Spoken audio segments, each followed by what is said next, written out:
Hello, hello? Are we good? Are we good? We good now? Okay.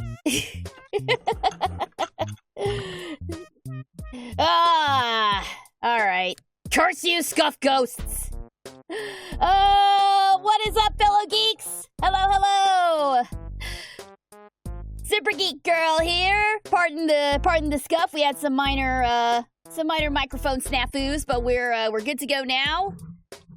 Coming to you live once more from this isolated cabin full of scuff ghosts in the middle of nowhere. Hope y'all are having a lovely Sunday.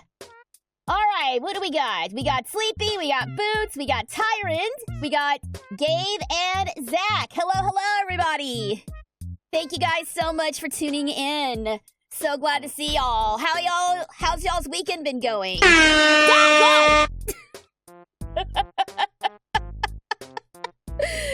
Hello, Stumpy. Glad you're here. Oh, God. I had that up way too freaking loud. Oh, my God. I'm doing all right. I'm doing all right. Still no luck on the job search. It's rough out there, man. I know. I'm kind of in the same situation trying to find some extra stuff to do outside of VA work. So I feel you, man. I feel you. Job market's tough right now. I'll cheer you on if you cheer me on. Seriously though, let's see. I've been checking out Tyrant's been checking out Hokkaido Gals. Nice, nice. Hope you're enjoying it. Hope you're enjoying it. It was fun getting to mess with a Minnesotan accent for a little bit. I don't know. That probably wasn't even anywhere close to Minnesota. My apologies. And let's see. I had the... Oh, wait. Is Wendy's doing like a SpongeBob thing right now with Krabby Patties? I heard that a bunch of... Is there some SpongeBob thing going on? Because I heard a lot of... Sudden. Is there like a SpongeBob thing? I don't keep up with SpongeBob. It's not one of my shows of choice, but sounds good though. I may check it out. I'm not too big on Wendy's, but you know, maybe fun. It's not like a fish patty or anything, is it? If it's a fish sandwich sort of thing, I'll pass, but you know. My first job offered me the chance to come back. I'm not sure if I should. I spent years trying to escape that hell, and I don't know if I should take the plunge. Don't do it. Don't do it. I would never ever go back to any of the jobs that I worked. If they offered me, I would not go back. I'm kind of the same way. I left my last job on a really sour note, and I have absolute zero desire to come back. So don't do it, man. Don't do it. I'm playing Metaphor Ray Fantasio. Oh, so you're enjoying it. You know, I tried the demo out a little, I think yesterday morning. I took a look at the demo.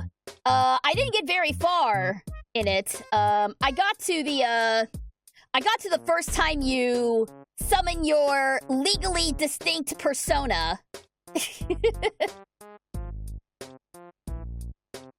It's definitely an Atlas. It is an Atlas game through and through, with how super overly stylized the UI is and everything. Archetype, thank you. It's archetype, not persona. I'm gonna continue calling it persona though, just because that's how my brain is wired. From what I've seen so far, and I'm gonna dive back into the demo later this week when I have time to do so. First impressions. I'm interested by the world, not so much the characters. And to be fair, I've only met like 3 or 4 characters, and the fairy gal is cute. I like her. She's cute. And I do I like the noble guy. Saul, I think is his name. He's all right. It's interesting that they're giving the protagonist like actual lines, though. Like that is. I don't know how to feel about that. Part of me likes it because it feels like he has more of a personality than the other Persona protagonists, but at the same time, it doesn't feel right. It feels like if anyone like played the Fallout games, Fallout 3 in New Vegas, all the protagonist lines were silent protag throughout the whole thing. Fallout 4 introduced the voice protagonist, and nobody liked it. No one was a fan of it. So it's not quite. I appreciate it. I appreciate it. But the world is intriguing me more than the characters at this point. Which is unusual for me, because it's usually the characters that draw me in. They are going really heavy-handed on the anti-racism message, which, to be fair, that's a fantastic message for your game to have, but they are getting a little... They are kind of heavy-handed with it. And I also heard that, anxiety was also a major theme in, Ray Fantasio, which, as someone who has anxiety, that should resonate with me. It hasn't yet, but maybe it will if I give it more time. So I'm gonna keep playing the demo. I'm gonna keep playing it in my off time and let you guys know if my opinion changes. The music is crazy though. That battle music is nuts. I've never heard anything like it. That is some crazy ass battle music. Hey, what's up, Zelda NPC? Welcome, welcome. Thanks so much for tuning in. Sometimes the themes are heavy-handed because they need to be. Yeah, no, I'm not knocking it at all. I'm not knocking it at all. It's a important message, but they are coming off like super aggressive with it. But yeah, like I said, so far I'm intrigued, not quite sold on it. Like, I'm really actually very glad that they came out with a demo, because I wasn't sure that, I wasn't sure about throwing $60, $70 to a game that I may or may not like, even though Atlas has a great track record. I will let you guys know my thoughts once I complete the prologue, and we'll go from there. Will it appear on this channel? Will it not? Who knows? Well, that remains to be seen. Where's the Shadow Generations demo? I wish! Is there actually... just available to, peeps behind the scenes? Actually, I'm gonna check. It's not often that Sonic games have demos. It's not often that they have the demos. The audio's cutting in and out. Well, that was because I accidentally brushed up against my mic. That was all me. That was my fault. Yeah, no, there's no demo for it. I wish there was. I wish there was. I wish you could, like, at least play, like, a stage or two. Oh well. Speaking of demos, though, there's a demo coming out this week that I am actually gonna be looking into. The creators of Danganronpa, or at least some of the creators, not everybody, I don't think, they're coming out with an RPG, a new RPG called Tribe 9. I don't know a lot about it, other than the characters are very much Danganronpa style characters, and apparently baseball is involved. It's like a baseball-based RPG or something like that. It looks really weird. But there's a demo coming out on Steam, and it's only going to be available for this week, I think. So I may look into that. No, actually not may. I plan on looking into that outside of streaming and, letting y'all know. This is not the same game that was announced in the, Nintendo Switch, Nintendo Direct a while back. They're working on another game, that's like a tower defense sort of game, but also looks exactly like Danganronpa. So it's, this is not that. This is a different game that's also done by the Danganronpa people. But because it's Danganronpa, because the Danganronpa team's involved, I want to take a look at it. I also still completely intend to play Raincoat at some point. Especially now that it's either already available on PC or it's gonna be available on PC. I'm probably gonna wait for the PC version. But yes, I do plan on checking out Raincoat. It'll probably be a future SGG voice acts, or it'll be a future stream down the road. But I am planning on looking at it. Yeah, the mic has been having issues again, and that worries me. I thought I fixed the mic issues, but maybe not. Maybe not. I'm a little concerned about that. I may have to look into getting another cable or something. Because I've had this particular mic for like 2-3 years now, and it's been doing good so far, but I don't know what the shelf life is on a good XLR mic. I don't want to buy a new mic. I'm poor. Anyway, the Steam version is already here, but it has a union. Yeah, I'm kind of waiting for that to die down as well. So yeah.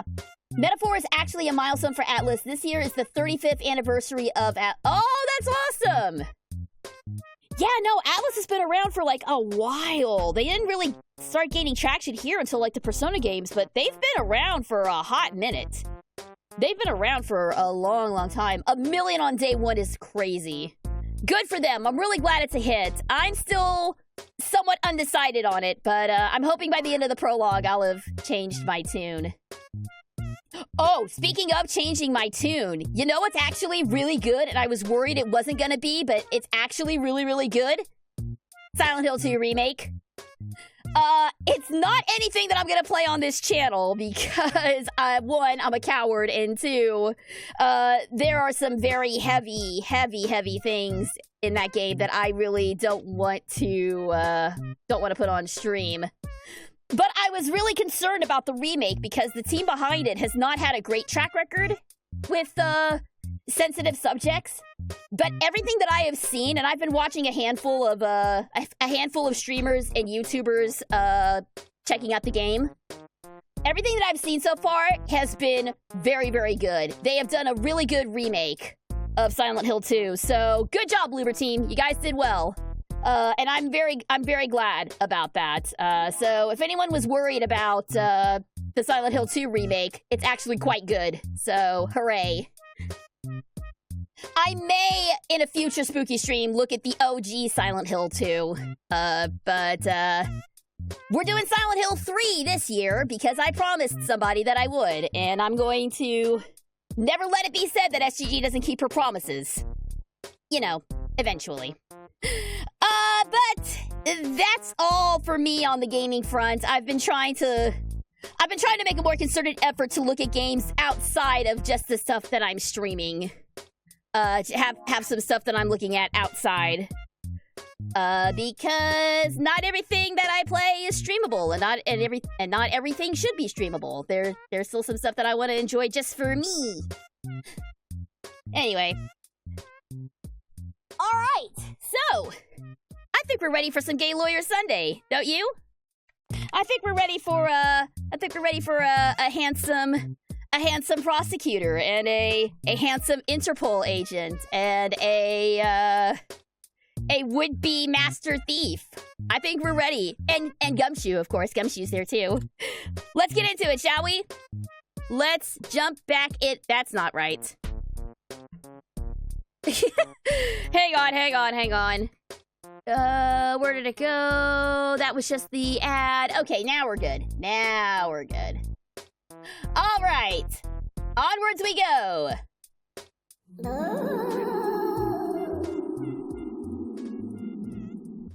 I have been itching to get back into Ace Attorney. I have been very, very much looking forward to this. All right. So, last time, SGG... Okay, hold on. Before... Let's make something very clear here. Ma'am, I'm not gonna let that slide. SGG really out here saying Gumshoe ain't handsome. That is not at all what I said. I love Gumshoe. I love him. He is a wonderful boy. He is a wonderful man, and yes, in a very scruffy sort of way, he is handsome. I'm not out here saying that I don't like Gumshoe, all right? Gumshoe's great.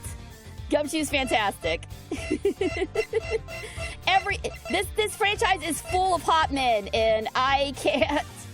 It's hard. It's hard when there's hot men everywhere I look. Of course, they also have some really ugly character designs thrown in there just to keep everybody on their toes. So, one of these days, I promise I'm gonna do a tier list of Ace Attorney characters, or a Smash or Pass. We'll see. Anyway, last time was the kidnapped turnabout. An old friend of ours enlisted our help to find his son who had been kidnapped. We attempted to pay the ransom and things went poorly and we ended up tied up again. Yay. But we were saved by one would-be master thief, Kay Faraday, who is now our weird girl assistant, and we were thwarted by the ridiculously handsome and charismatic Shirong Nang of Interpol. He's gonna be getting in our hair a lot more before this is all over, but for now, you weren't sipping on Gumshoe like you were Edgeworth and Lang. And you know what? That's on me. Gumshoe, in his own way, is also very handsome. I love and support Gumshoe. Okay, let's be clear here. I just there's just something about Edgeworth though, and Phoenix and Lang. That's just getting to me real good. But Gumshoe is also wonderful. We love and support Gumshoe. We stand Gumshoe. Ah no! My rings! No, how dare you! Thank you, Gabe. Resisting the urge to bring up all the fugly characters in Apollo Justice. Oh no! Great, fantastic. I'll be looking forward to that. I'll be lurking. I got some needle felt to finish in his back. All right, thanks so much for lurking. Thanks for the lurk. Enjoy the rest of your day and enjoy the stream. Let's get back into the kidnap turnabout, shall we? I also got to fix my mic so I can get my mic back on here. All right, here we go. March 13th, 2:34 p.m., Wild Wild West area.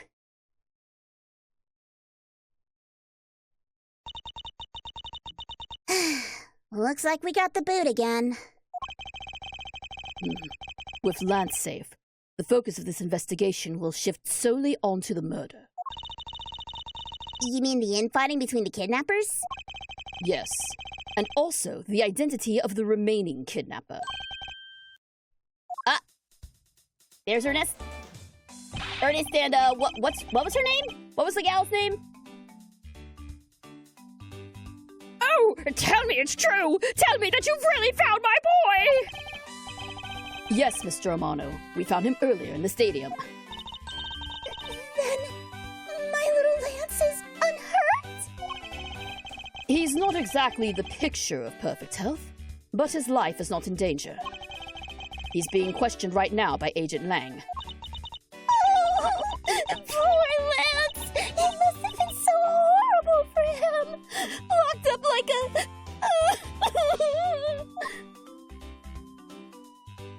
Everybody needs to just calm down. Lauren Pops. Okay, so we're still thinking that Lance and Lauren are in on this together somehow, right? All right, let's talk to Ernest for a bit. Let's see what more information we can get. Oh, Miles, my boy, I can't thank you enough. It was nothing. I'm still in shock over what happened to Oliver. But I have to say, I'm relieved that Lance is all right. Oh, that's right. I mustn't forget to pass this on to Lance as soon as the police are finished with him. A letter? Oh, whoa, hang on. That letter looked really ominous. The way Lance is being chased after by women reminds me of someone I know. I almost can't believe he's received yet another love letter, you know. Oh, here, take a look for yourself. Isn't this a breach of confidentiality? Oh, wow. Oh, no! No! I know what this is! No, look! Tender Lender? We know that name! That's from Recipe for the Turnabout. It's the Loan Sharks! With evil anti-Phoenix! That's right, I remember Viola was the bandaged chick who looked like Wednesday Addams! Oh no, we're gonna have to deal with this again. Dude, is Furio Tigre gonna make an appearance here? That would be crazy! That would be so crazy!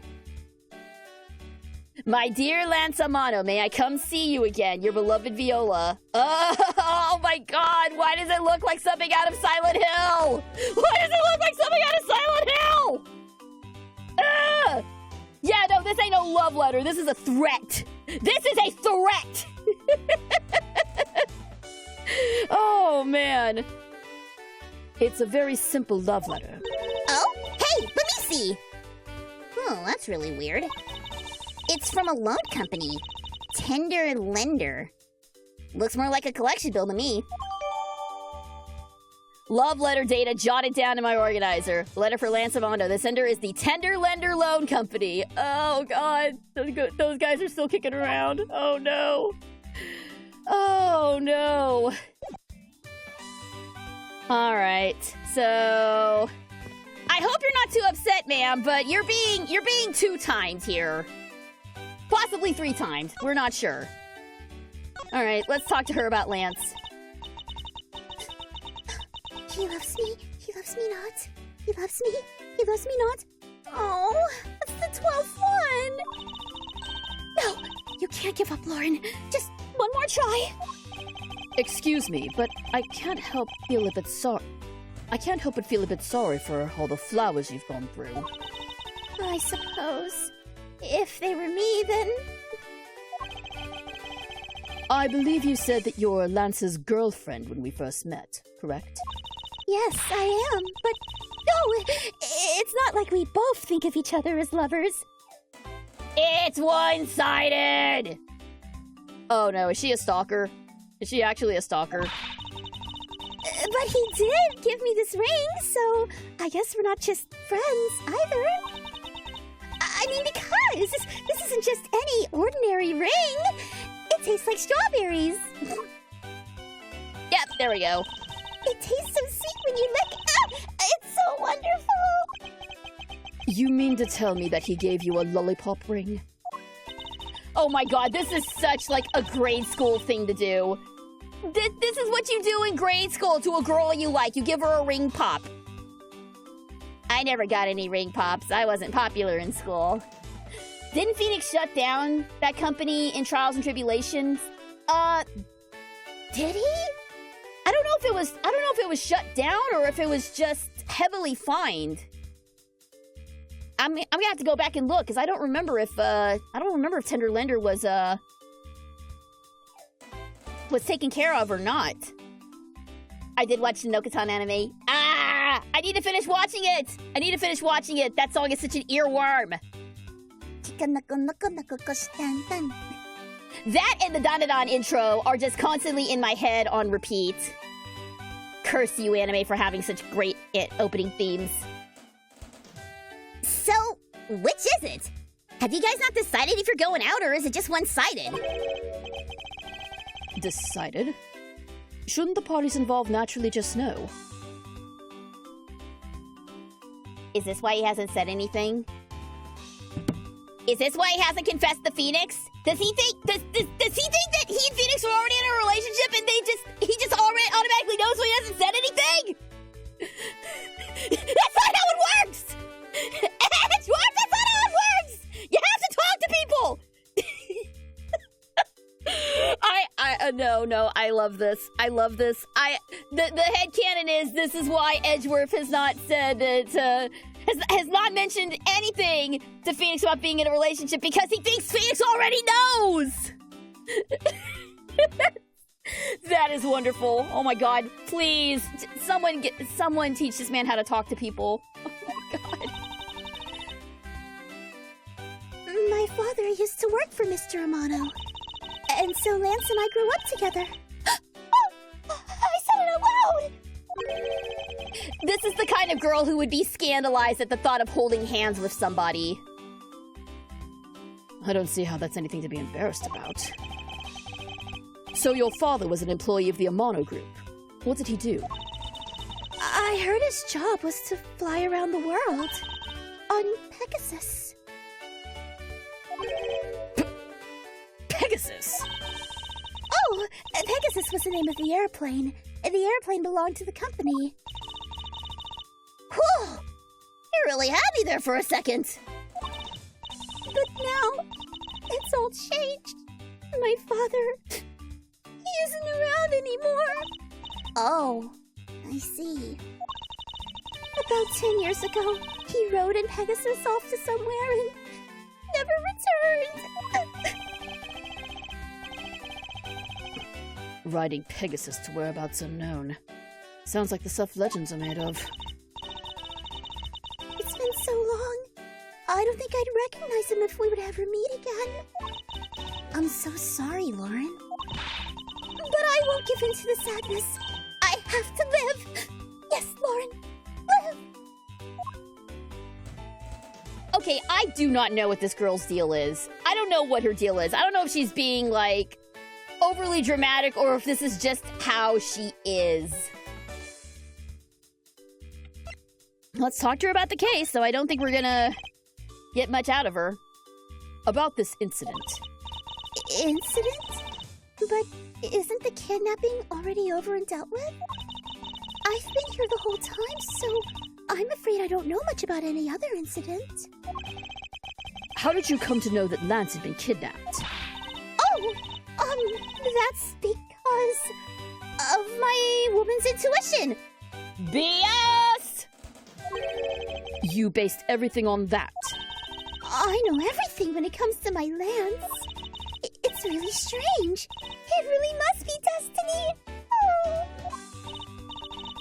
Oh. Ugh, she started fantasizing again. So what are you gonna do now, Mr. Edgeworth? We already established that there's a good chance that the killer is the other kidnapper. It's my duty to figure out who this other person is. I believe there is one location that might hold a clue or two. The kidnapper's hideout, right? The obvious location is the kidnapper's hideout. But we're still not allowed in, remember? Agent Lang and his men should be done with this area. In that case, there's no harm in asking that officer over there to let us in.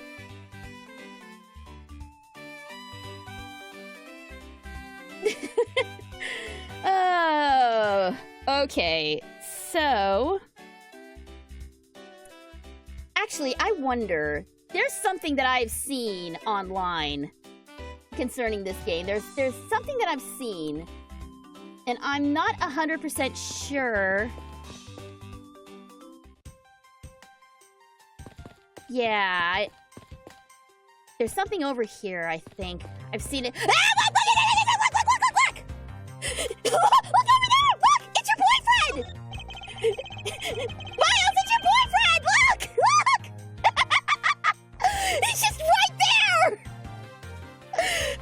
Oh my god, no! No! Look at the text! Look at the text! Why is he just here? Oh my god, I'm so glad I double-checked. I'm so glad I double-checked. Because I've seen this floating around, but I wasn't sure where it was, and it's right here!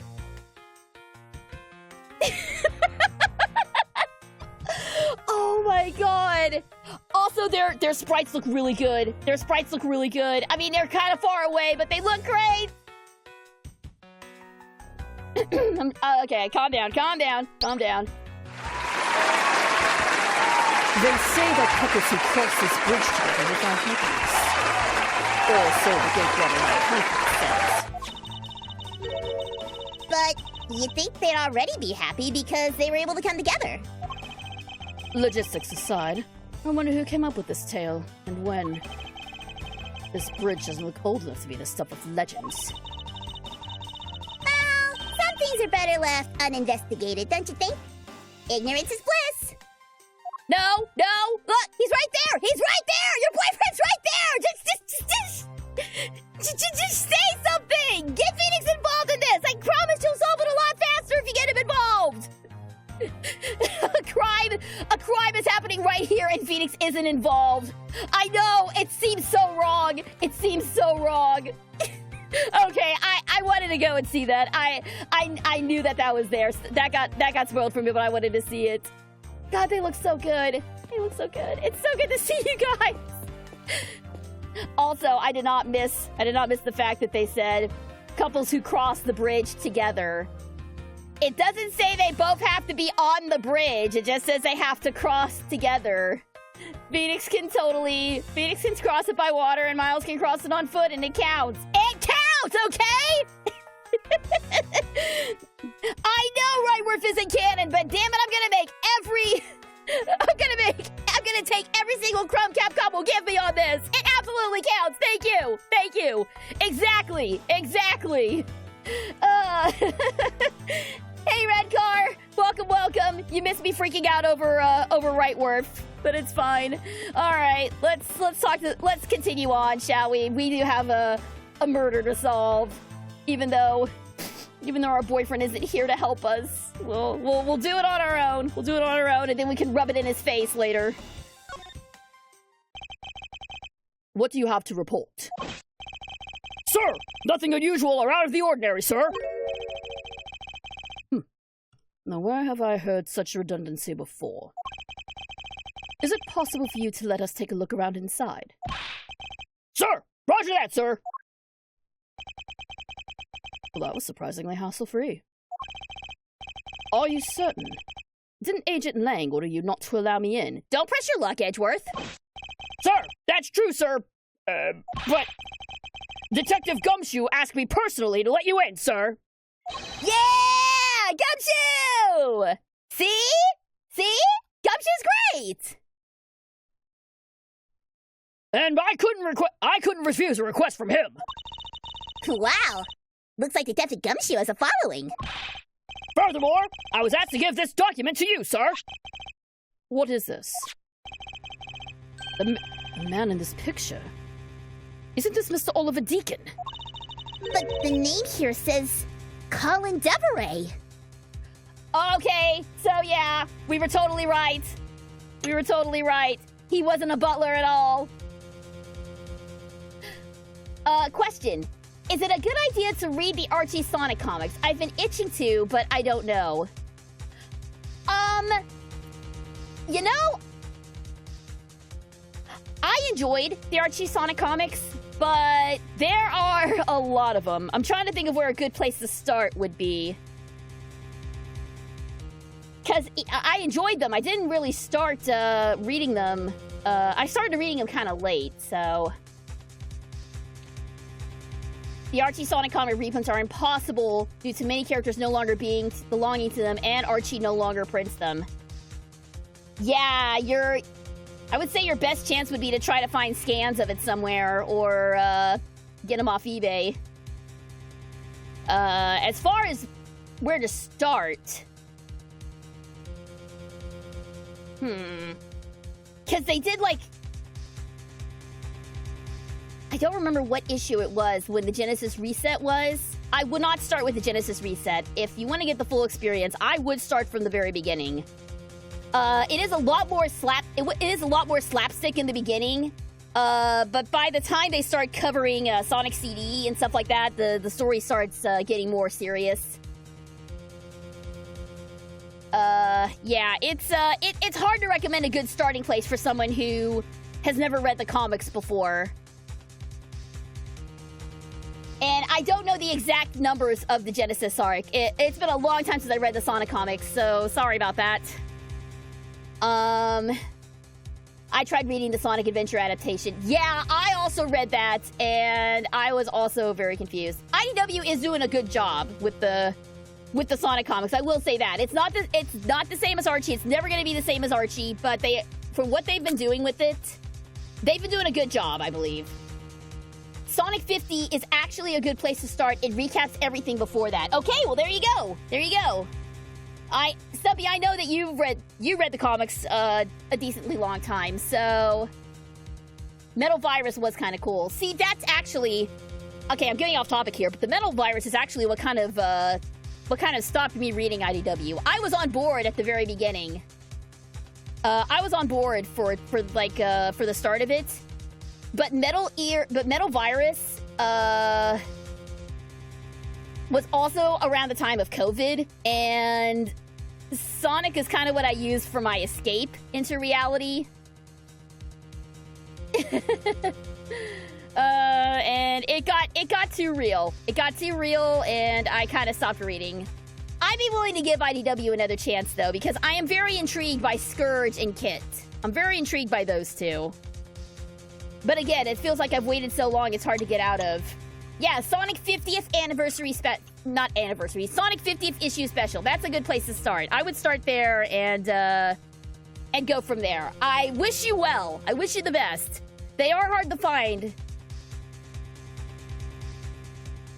So there you go. There you go. And I'm sure that there's like I'm trying to find where I started. I think I started right at the right around the Sonic I started right around the Sonic Adventure arc, and then I kept up with the comics for a little bit until Sonic died and ended up in space or something like that. I think you mean Surge, not Scourge. Did I say Scourge? I meant Surge. Scourge is from Archie Comics. Surge is IDW. The Adventure arc, I believe it starts... It's around issue 100 is where the Adventure arc starts. If I recall correctly. I want to say 107, but don't quote me on that. Don't quote me on that, but that's about where I picked it up. Yeah, it's closer to 100 than... It's definitely not 150. It's in the 100s. It's somewhere between 100 and 110 is where the Adventure arc starts. It might even be a little bit before issue 100. Home is also a good place to start. That happens right after Sonic Space Travels and was a bit of a soft reboot. Yeah, I think Home is like around issue 130. It was issue, because issue 125 was the big fight between the aliens and Sonic blasting off into space, and then he comes home at issue, I think it is 130, actually. So that might be also a good one to start.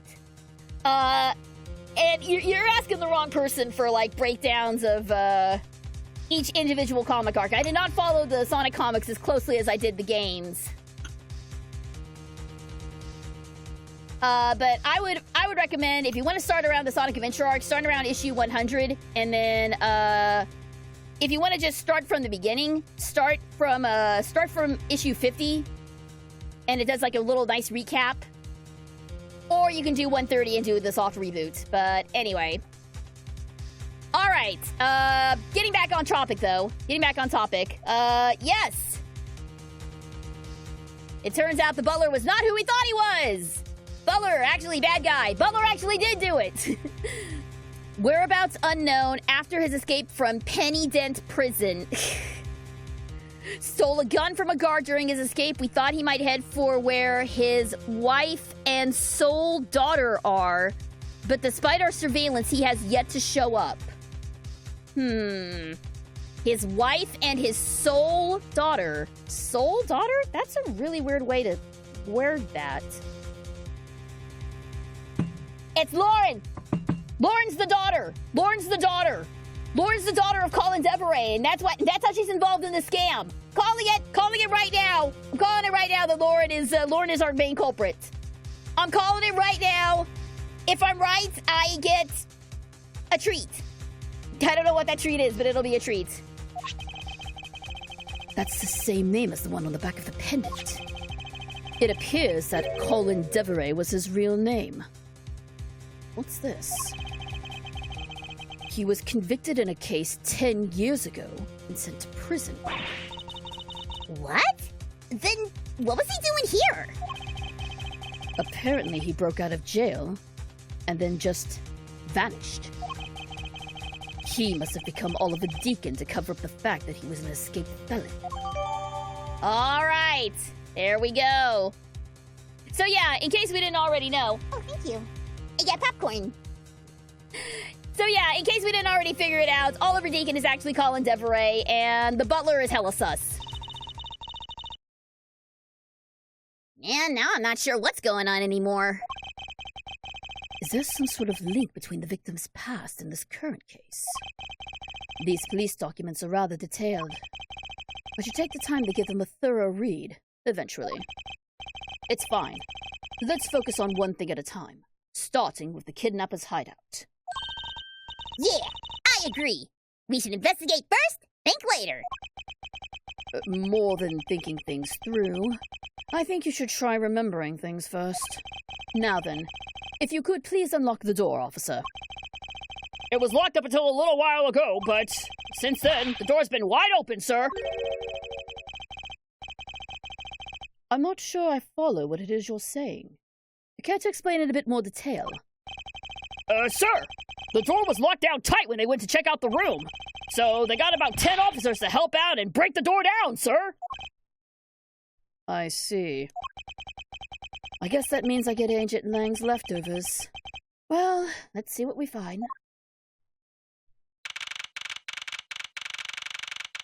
March 13th, 2:55 p.m., kidnapper's hideout. That busted mirror is 7 years bad luck. So, this is where the kidnappers planned their foul deed. While you were tied up for a while in the room next door. Kay, please. Must you bring that up again? Now then, down to business. There might still be some clues left in this room. Let's try to find out what we can of the other's kidnapper's identity. All right, begin investigation. All right, before that, I'm going to save my game real quick.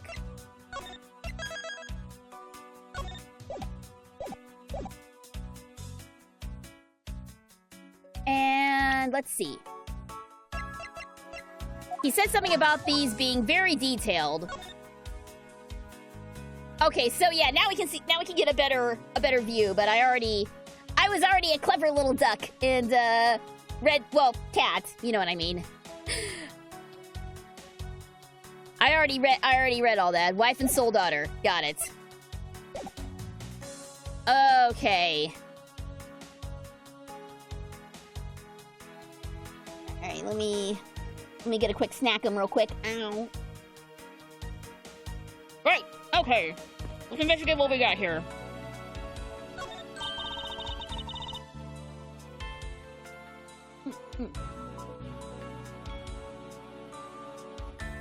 Hey, there's a trap door in this room too. It's not a trap door. It's an entrance to an underground passage, Kay. I know that. The door leading to the outside world was locked, so Lance must have escaped his prison through here. Okay, so that's how Lance got out. Oh, they have barrels like these just outside. Yes. And? Well, I know I already asked you when we were out there, but if these were real, what would you put in them? There's an expectant gleam in her eyes that I'm about to dash. I can't tell if it's the way you're reading her lines, but Kay has a lot of spunk. Yeah, no, she's a spunky character, so she gets the spunky girl voice. She's also, it's also kind of the same voice that I use for Maya, but I don't think Maya and Kay end up in a game together, so I think I'm fine reusing this particular voice. But I like doing more of the energetic voices for characters. Doing more stoic, reserved characters like Miles is a little difficult for me. Whoa! Watch out, Mr. Edgeworth! It's a broken mirror. It probably came from the haunted house. Why is this here? Are they planning to repair it? Why would a broken mirror be here? Maya and Kay... Okay, well, you know what I mean. You know what I mean. Maya and Kay interacting in a game together is what I meant. Yes, we just saw Maya. Oh my god, can you imagine interactions between Maya and Kay? Those two would torment Phoenix and Miles to the ends of the earth. They would be way too powerful. They would be way too powerful a combo. That's why they haven't been in a game together. Or interacting in a game together, I should say. A sign advertising the photo rally. Something I have absolutely no interest in. Yeah, but I do. And I'm gonna get my hands on the rest of the Badger family. You'll see.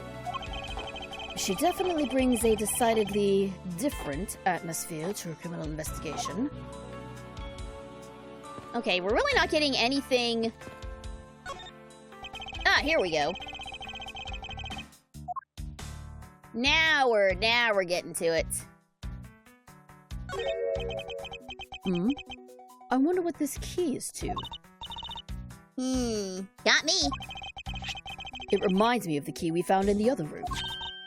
Oh, that's it! This must be the key for one of those trap doors. That wasn't a trap door. You only called it one because you quite literally jumped into it. Hey! But isn't that what you're supposed to do when you see one? I am not having this conversation with you. Why does she look like Shiki from The World Ends With You?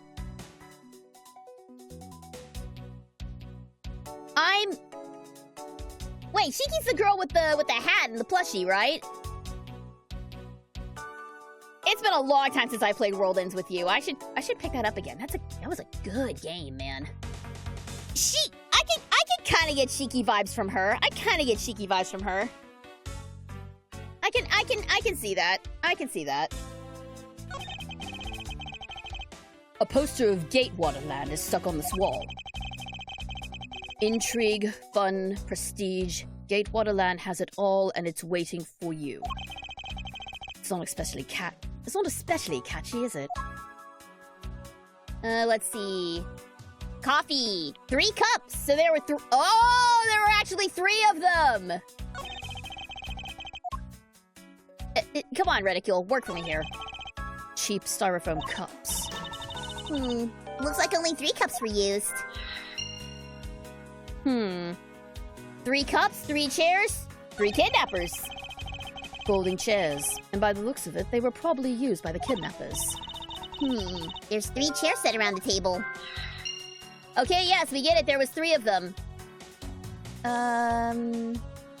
Anything else? Chairs. Okay. So now... Those 3 cups are for me. No. Those 3 cups are for Godot. Although he would down them in like a hurry. Hello, Gundam. Welcome. Thanks so much for tuning in. Am I still stuck on my angry face? No, okay, I'm not. The way OBS is set up on my other screen, I am only seeing like half of my model, so I can't tell what expression I'm making. All right. We get it. 3 cups, 3 chairs, 3 kidnappers.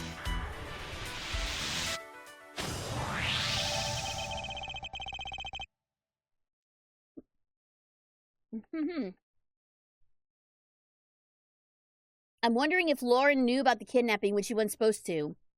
Is it possible that she colluded with her dad and there was a disagreement and he was shot as a result? That's definitely a possibility. That's not a bad scenario, actually.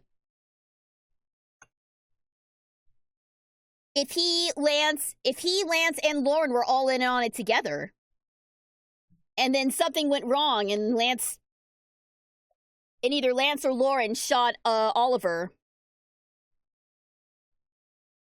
So I think the three are Lance, Lauren, and Oliver, or I guess whatever his actual name is. Oliver is stuck in my head, so we're calling it Colin. Thank you. So yeah, the three are Colin, Lance, and Lauren for sure. And either Lance or Lauren is the one who killed Colin. That's my thought. The common denominator between the cups and folding chairs is the number 3. Speaking of which, the number of missing costumes is also 3. Wait, but I thought there were only 2 kidnappers. Indeed. Something isn't adding up. Literally. Is it possible that there is a 3rd kidnapper that Lance didn't see? Not just that he didn't see it, he is the 3rd kidnapper. This must be where they dispose of old, worn-out costumes. Aw, that's so sad. It would seem that they throw the costumes away in pieces. They throw the costumes out in pieces? But there were 3 whole costumes missing, right? So what does that mean?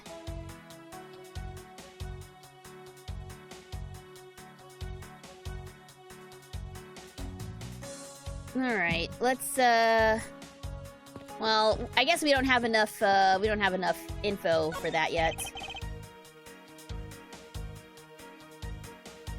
My current theory, based on the evidence we have, they faked the kidnapping to get money, there was a disagreement, Colin went too far and hurt Lance, possibly, and Lauren killed him.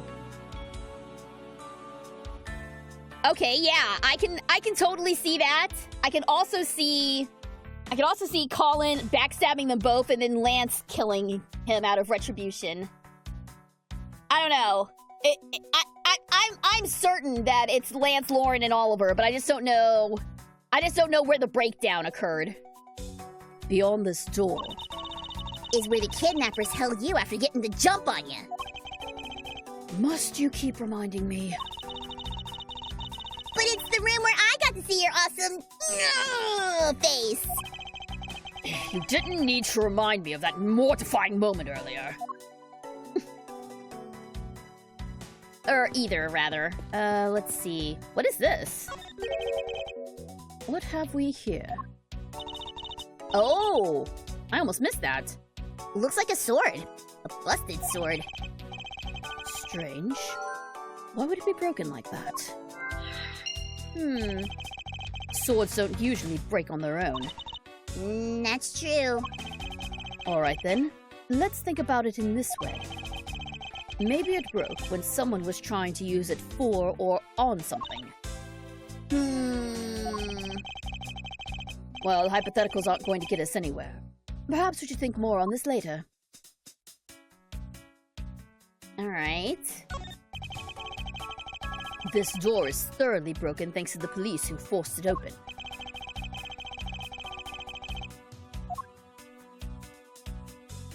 Was it the police who broke the door? Did somebody try to use the sword? That doorknob handle thingy's looking pretty beat up. I suppose that's what happens when 10 officers break their way in with brute force. FBI, open up! Oh, hey, that's odd. The lock on this is completely fine. Look, not a single dent. But how is that possible after what that officer told us? Yeah. If the lock had been in use when the door was busted down, then the lock itself should be completely wrecked. So the lock on the door leading to the outside is undamaged. How can that be? Ah, okay, so yeah, I was right, that is how the sword got busted. The panel that hid the entrance to the underground is propped up and wide open. Be careful of where you step, Kay. I only fell into that other opening once, you know. Okay, we checked out the barrels. Okay, yeah. Door leading outside, broken prop door. I think I got it. Ba-boom! It's a bit strange that the police had to force their way into an unlocked room. One look at the pristine door lock, and anyone can see that it was not in use at the time. But the policeman outside said that it took 10 men to get it open. A door that was locked tight, despite it being not locked at all. It can only be because of this. Oh, you mean... Yes, it was used to jam the door. Here, take a look at the door handle. Do you see how the handle is completely destroyed? Oh, so that's how the sword broke. All right, there we go. I thought that we might uncover the true identity of the kidnappers. But instead, we've only uncovered more questions that need to be answered. Ah! Jesus! Proto-Badger jump scare!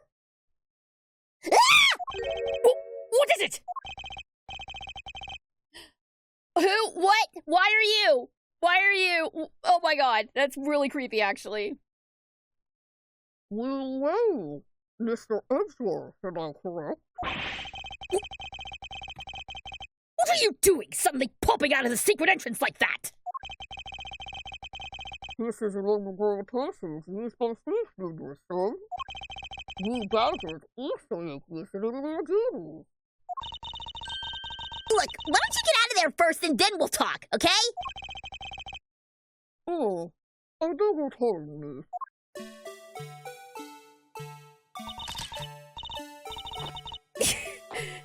There you go. Proto-Badger, get! All right, only one more to go. What are you getting all excited about? Did you forget? The photo rally, duh! See? Look! Now all I have to do is get a picture of the bad badger and I'm done! Ah, yes, I vaguely recall a contest or something of that sort. Are you just gonna let that man walk out? Hey! What? It's gone! But where did it go? What happened? What's wrong? A damn badger costume is missing, son! Oh, is that all? Well, it's missing because the kidnappers stole it. I heard I had it was stolen. But they said that only 3 of the costumes had been taken. What? Is he saying that more than 3 of them are gone? Mr. Proto-Badger, please tell me a little more about these costumes that you use. But first, can you please get rid of this Uncanny Valley costume? It's really not great. It's really not great. And who are you? Is it Meekins again? Is it Meekins? Well, no, Meekins was the blue badger, right? And then Old Bag was the pink badger. So who is this guy? What did you mean by a bad badger costume is missing? Well, that's what I said, sir. We want bad badger soup. Calling the stores, we have 2 of each costume on hand at all times. Okay, so because one of them is walking around in the park... The other should be in that room. Well, actually, both of them should be in that room. Huh? What do you mean? Normally, we don't use the bad badger costumes. In fact, we only use them during a certain event at a set time each day. It's the stage show, where the bad badger wreaks havoc around the park. And the other badgers must work together to apprehend him, sir. I'm speechless that such a show exists. Oh, well, sir, I was just trying to explain to you the only time we use that costume. Then, doesn't that make it near impossible to take a picture of the Bad Badger? Personally, I can't believe that it's this close to showtime and there's no costume. Oh, dear. What am I to do, sir? All this basically means is that the kidnappers stole 4 costumes in total. Then, are you saying that there's 4 kidnappers? No, I don't think that's very likely. Oh? Recall the costumes for a moment. The stolen ones, you mean? What proves that a 4th kidnapper does not exist? It would be the...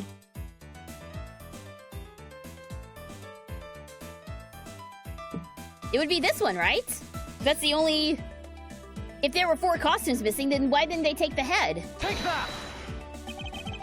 If you had 4 people and you wanted to steal a 4th costume, wouldn't you naturally go for the full set and steal a Pink Badger costume instead?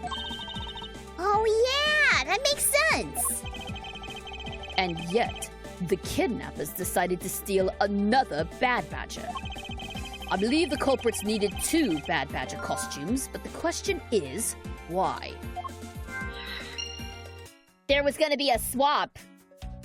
Maybe. They needed 2 because the Bad Badger costume was like a key part of the plan or something? I'm not sure. I was wondering if you don't mind. Mr. Proto Badger, how do you know my name? Oh, you're pretty famous, sir. I would think that most people would know who you are. Famous? Me? Absolutely, sir. You're always very active in the community out here. Oh wow! I didn't know you were such a celebrity, Mr. Edgeworth! I feel like I've met this... Oh, hang on, wrong voice. I feel like I've met this person before. Maybe it's just my imagination? Thinking, but head empty. Yeah.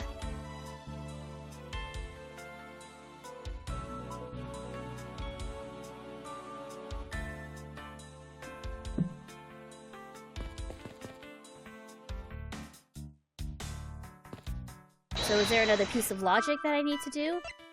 Costume pieces unaccounted for. Bad Badger costume. Ah, there we go. There we go.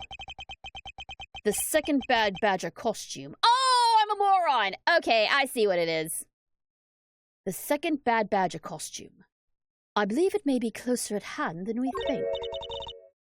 Don't say it's the Butts. Yeah, no, if it was Larry Butts, he'd be calling Edgeworth edgy. Absolutely. That's a good point. I hope it's not Larry. You know, actually, the anime has softened my opinion of Larry somewhat. He's still intolerable in Trials and Tribulations, but the anime version of him has kind of softened my opinion towards him a little bit. What do you mean? That costume in the trash. Wouldn't you say that it's wearing some very telltale pants? Oh hey, you're right! Let's get it out of there and take a look! As I suspected. It's a Bad Badger costume. Look at the hand! Look at the hand! Well, minus the head. Okay, this oddly Texas-looking bit is really suspicious. Look! His hand is hurt! It looks more like something was ripped off of it. Okay, that's definitely suspicious. Is this spot somehow connected to any evidence I hold? Is it connected somehow? Oh, the gun! Yeah, absolutely. That's a distinct way to say absolutely. Do we know anyone who says absolutely? It's supposed to be...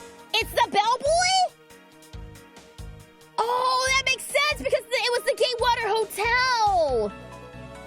Oh, that's awesome! Good catch, man! Good catch, Zach! Okay, yeah. Blue Badger was supposed to have a gun. Or Bad Badger was supposed to have a gun. I believe what we have here is an inconsistency. Between what? Look carefully. Our costume is not holding something in its right hand that it ought to be. Oh, the gun! Precisely. The Bad Badger was designed to always hold a gun in his right hand. However, you there. Did you remove the gun from this Bad Badger's right hand? Oh, no, I did not, sir. The gun is supposed to be securely attached to the costume. As I thought. The rip itself confirms my hypothesis that the gun was forcibly removed. Mr. Proto Badger, the gun is, of course, not a functioning weapon, correct? Absolutely not, sir. It's just a model gun. However, it can fire blanks. We need to use them for the stage show. It seems that our kidnapper also had a need for this model gun, my dear costume friend. Okay, so we got a model gun floating around somewhere. Investigation completed! I think we're about done with this room. So, what's next? Well, we found a few answers, but there are still a few things left that we have to ask a certain person about. Let's go, Kay.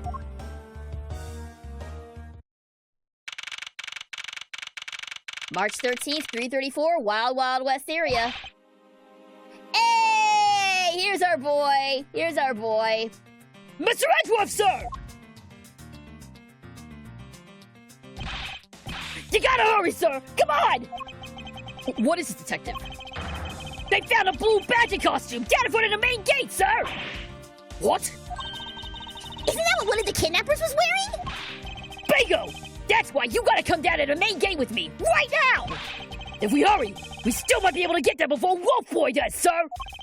All right, let's make haste to the main gate. Okay, yeah, I'm really glad that we checked before then. Save your progress! Oh, wow, we might be finishing this up, like... We might be finishing this up pretty quick. March 13th, 335, Gatewaterland, main gate. Okay, I'm sorry. Their running sprites are really freaking funny. Their running sprites are so cute! Where's the costume, Detective? Excuse me. Where's the costume, Detective Gumshoe? Just on the other side of the fountain, sir! There it is. Was it out here in the open all along? Nope, it was discovered in the tall grass back there, with a bunch of Pokemon. We moved it out here in order to examine it more thoroughly. Then let's get down to it. It's not as funny as that running animation in the second part of Ace Attorney. Oh yeah, no, you're absolutely right. You're absolutely right. Those running animations were nuts. It's like the studio gave up halfway through. Popcorn, yummy.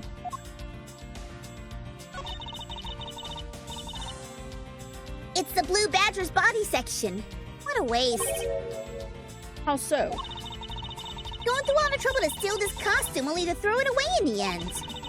A real thief wouldn't do such a thing. Nope, no way. I wouldn't think a real thief would steal something so gaudy to begin with. Okay, well this is clearly the point of interest here, but I want to see what the flavor text is. This headpiece. This must be the Blue Badger Officer Meekins crossed paths with. Ugh, the nerve of somebody throwing a Blue Badger away like this! I worked so hard to create this character! It's like my baby! How could someone do this, sir? Ow! Detective, how about channeling your anger towards finding the culprits? Oh, good idea! Just wait till I get my hands on it. So who are they, Mr. Edgeworth? Why don't you try figuring it out yourself for a change? Oh, I love it. I had completely forgotten that Gumshoe had developed the Blue Badger. Yeah, this was his baby.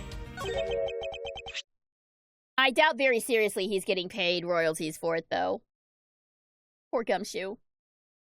What do we have here? Oh, it's another pendant! That's 2 treasures in one day! How lucky is that? Why is Edgeworth harsher with Gumshoe than with Kay? Because Kay's still a kid, maybe? And hey! This pretty baby's made of platinum silver, too! Another pendant, on top of the one we found on Mr. Deacon. Is it possible that these two... Hold it. Oh! Hello there, sir. Lovely to see you again.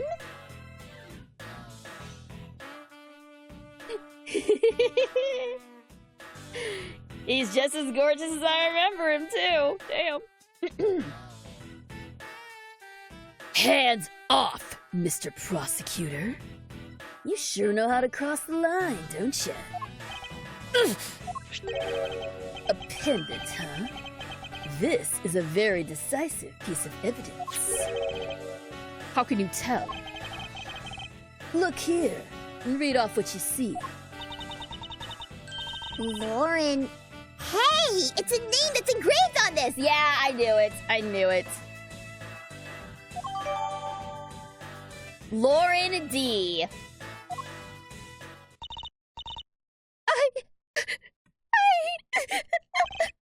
Aha! We've got you now, Miss Kidnapper! No! You don't understand!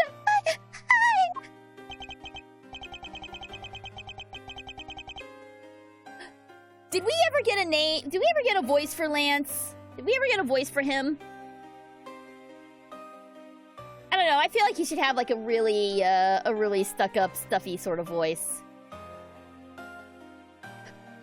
Lolly, I can't believe you were one of my kidnappers. Lance! You're kidding! Miss Pops was one of the kidnappers?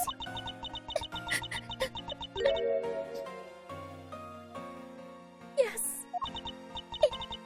It was me. I held Lance hostage. So, Miss Pops is one of the kidnappers. Called it! But even knowing that, I can't call this case solved or over. All right, guys, case closed. Get the car ready. And I mean the special one for this young lady. Hold it! Again, Mr. Prosecutor? What is it this time? Are you proposing that Miss Pops is also the culprit in the murder case? What happened? I thought Officer Meekins was your suspect. We found it. Found what? That officer's gun. He literally dropped it in the middle of a thick patch of grass. Your country's police are a sham. Just look at how careless they are. Hey, who are you calling a sham? The officer's gun didn't show signs of having been fired, so it can't be the murder weapon. So Officer Meekins has been cleared of all charges, I see. And that's when a brand new suspect comes walking onto the scene. The murder only happened because the kidnappers started fighting amongst themselves. As I recall, it was you who said that, right, Mr. Prosecutor? Miss Pops, did you really kill Mr. Deacon?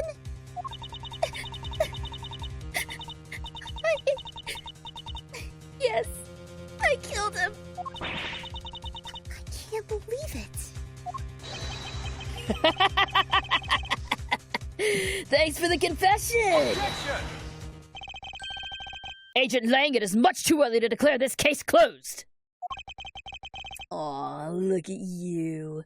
So sure of yourself. We've got the culprit's own confession and some very incriminating evidence. What more could you ask for? Miss Lauren Pops. Yes? I want to hear it from you. Tell me your side of all that has happened today. From the kidnapping to the murder. But why? I'm a kidnapper and the killer. Isn't that enough? Oh, wow, ma'am. Someone take those scissors away from her before she hurts herself. It's fine if you're the one behind everything. But only if that is the truth. Now then, will you tell us the truth? Or is there some reason why you can't?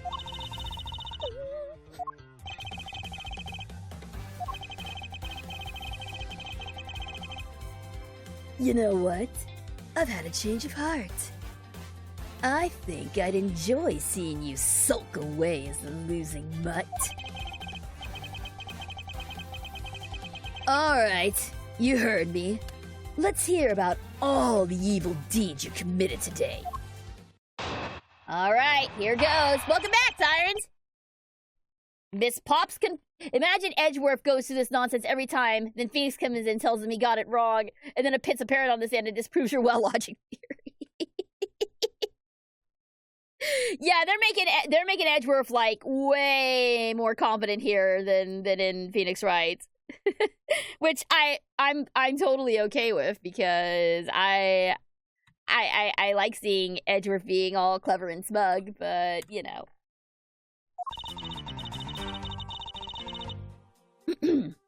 All right, let's see here. The one who came up with the kidnapping plan was the butler, Mr. Deacon. We knew that we could get rich by holding Lance hostage. Mr. Amano would pay anything to get his son back after all. Everything was going according to plan, but as soon as we got the money, Mr. Deacon turned on me and tried to kill me. There. Are you satisfied? She just confessed to her crimes a second time. At least you have the guts to admit what you've done. I can at least respect that much. Miss Pops, is what you said really the truth? Yes. If that is the truth, it certainly isn't the whole truth. Because there is something that seems a bit too improbable in her confession. Rebuttal! All right, let's see here. Who's that guy with the second hairstyle? That is Interpol Agent Lang, the resident thorn in our side for this particular game. But what a handsome thorn in our side he is. All right, the one who came up with the was we knew we could get rich by holding Lance hostage. Mr. Romano would pay anything to get his son back. Everything was going according to plan. Mr. Deacon turned on me. Turned on his own daughter? I don't think so. Hold it! Why do you think he did? I have no idea. But maybe he planned on doing so from the very beginning. Miss Pops. Wait. Mr. Deacon planned to kill Miss Pops from the very beginning? Was that ever really likely to happen? What should I do? Should I raise an objection? Of course you should. I'm sorry, but I don't think what you just claimed is all that likely. Huh? I don't think Mr. Deacon would have ever been capable of killing you. But why? We were total strangers. It's not uncommon for people to kill each other over money. Miss Pops. Objection! Hey! Miss Pops, you really are clueless, aren't you? What do you mean? You never knew what your role in the kidnapping was, nor do you know who you really are. But I do, and I can show you with this piece of evidence. This proves that Mr. Deacon wouldn't have been able to bring himself to kill Miss Pops. It's one of the pendants, but would it be Colin's or Lauren's? Take that! Why are you showing this to me? So what about a pendant? This horse pendant, along with this piece of evidence, shows who you really are. There we go, it's both of them. These two pendants resemble each other. Wouldn't you agree? Hey, you're right! They're the same color and they're even made of the same material! I believe that these two pendants are actually one. Oh wow, did you see that? She looked like she had been struck. Shall we give it a try? Wow! It's totally Pegasus! But why? Why does my pendant match up with Mr. Deacon's? Oh, she actually didn't know. Did she actually not know that that was her dad? I thought she was willingly in on it, but maybe she actually didn't know. Or maybe she's fooling me. I don't know. We'll see. Well, you're a smart lady. I'm sure you can imagine why that might be. No, that can't be! So the two make a set. It's just another trinket. It's not as though this changes anything. You lack imagination, Agent Lang. Very well. I'll show you with this evidence. This is the piece of evidence that gives meaning to the Pegasus pendant. The dossier. Take that! Oliver Deacon was just an alias for this man. His real name was Colin Deveray, the name that is etched on this horse pendant. What? An alias? I suppose he had to hide the fact that he was a felon somehow in order to live. And it makes sense, given what is written in Mr. Deveray's dossier. But what I really want to point out was this. This specific section is what reveals the true meaning behind the pendants. Sole daughter. Mr. Deveray had one daughter, and her name is Lauren Pops. That's a lie! That person was not my father! He couldn't come out and tell you he was your father because he was in hiding. However, I believe he was trying to secretly watch over you.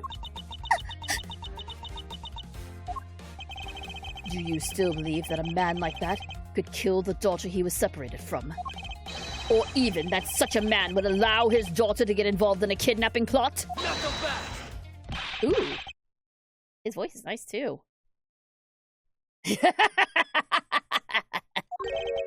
And what is so funny, Agent Lang? You're real good at making things up in your head and deciding it's the truth, aren't you? What are you trying to say? Your thinking is much too innocent. After all, I've thought of another possibility. Is that so? Well, let's hear it. All right, what's the other possibility? Lang is reminding me of Inspector Lestrade. Both lack imagination and jump to conclusions. But Lang is much more gung-ho and impulsive. Yeah, he is fitting the stereotype of the incompetent detective very well. I'll grant you that the two of them are father and daughter. But isn't it possible they both knew that fact? It was no coincidence that the reunited pair became involved in the House of Amano. And the two of them made good use of their meetings to plan this little kidnapping.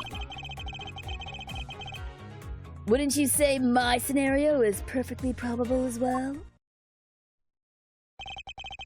So this is his version of how things might have been. I mean, to be fair, I can't really fault it. I know now that my version was incorrect, that they were colluding together. This proves it, but that is the same conclusion I came to. So really, I can't fault Lang's logic on this particular instance. I can't fault his logic this time. You don't have any proof that either one didn't know of their true relationship, right?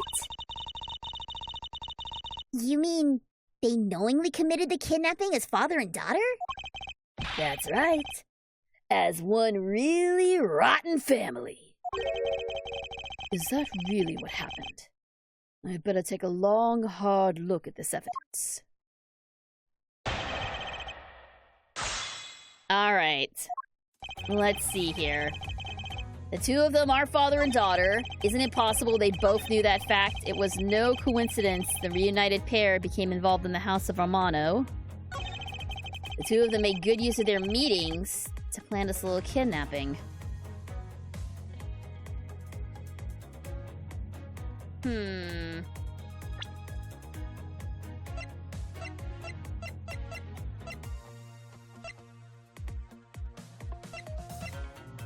But hang on.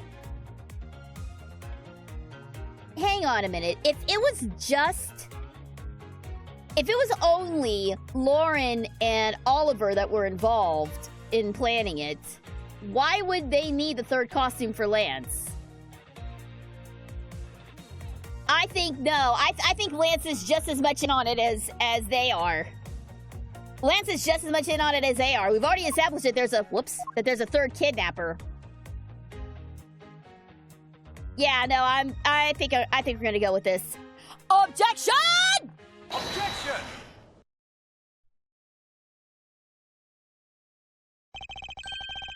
This kidnapping wasn't planned by just two people alone.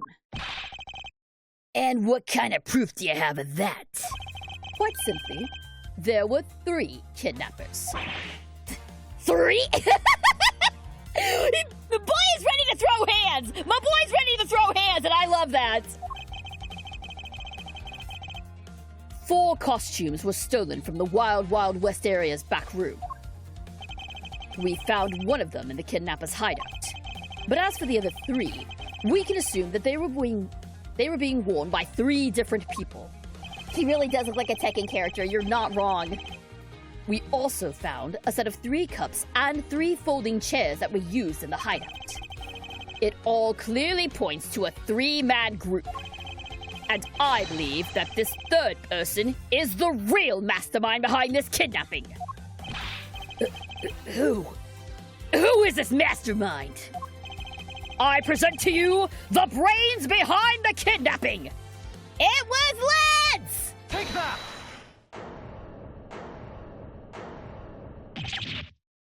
Lance Amato? Yes, this abduction was in fact schemed up by Lance himself.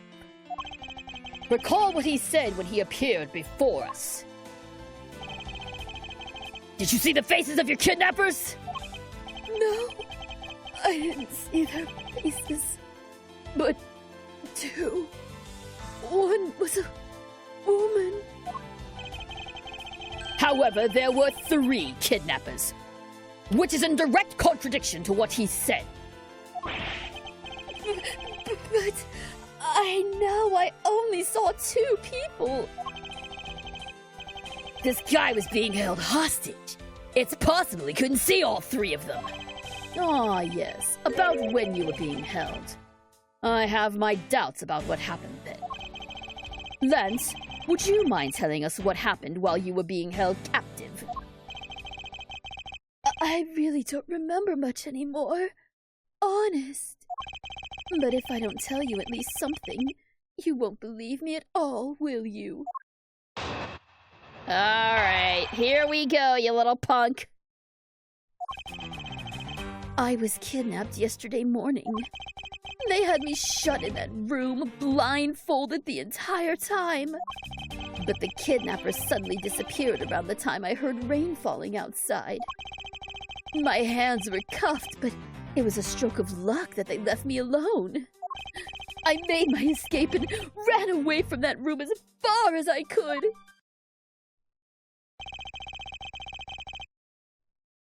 Through the underground passageway, I presume. Hey, you okay? Sorry. I really didn't want to recall that horrible ordeal, but now you believe me, right? No, not quite yet. How can you not? Why do you look at me with those icy daggers in your eyes? Because he's a prosecutor, and because they're all like that. I'll have you know, Agent Lang, a prosecutor's eyes are for discerning the truth. And also checking out the defense attorneys.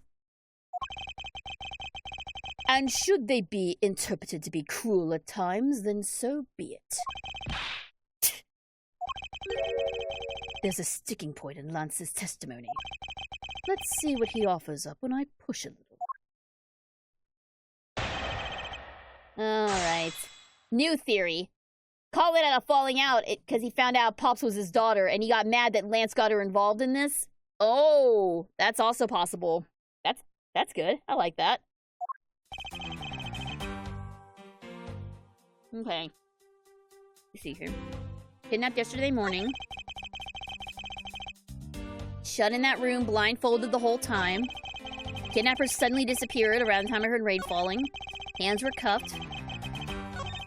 I made my escape and ran away from that room. Hold it! Hang on. How did you manage to escape? I wanted to just get out of there, but the door leading outside was locked. Which is why I had to use the underground passageway to make my escape. I remember our escape to be equally as hard. This is an invaluable piece of testimony. I mustn't let it go unexamined. The door leading outside was locked tight, so I had to use the underground passageway. No, it wasn't, you little punk! It wasn't locked because how did the sword get busted otherwise? You are such a little punk! Objection! Objection! You say that the door leading out was locked. But was it really? Oh, yeah, no. Look at that angry face. This is absolutely our true culprit. We're talking about that room behind the saloon front, right? Look, I heard it took quite a few men to get that thing open. Right, Sheena? Oh, I think this is the first time she's spoken. Okay.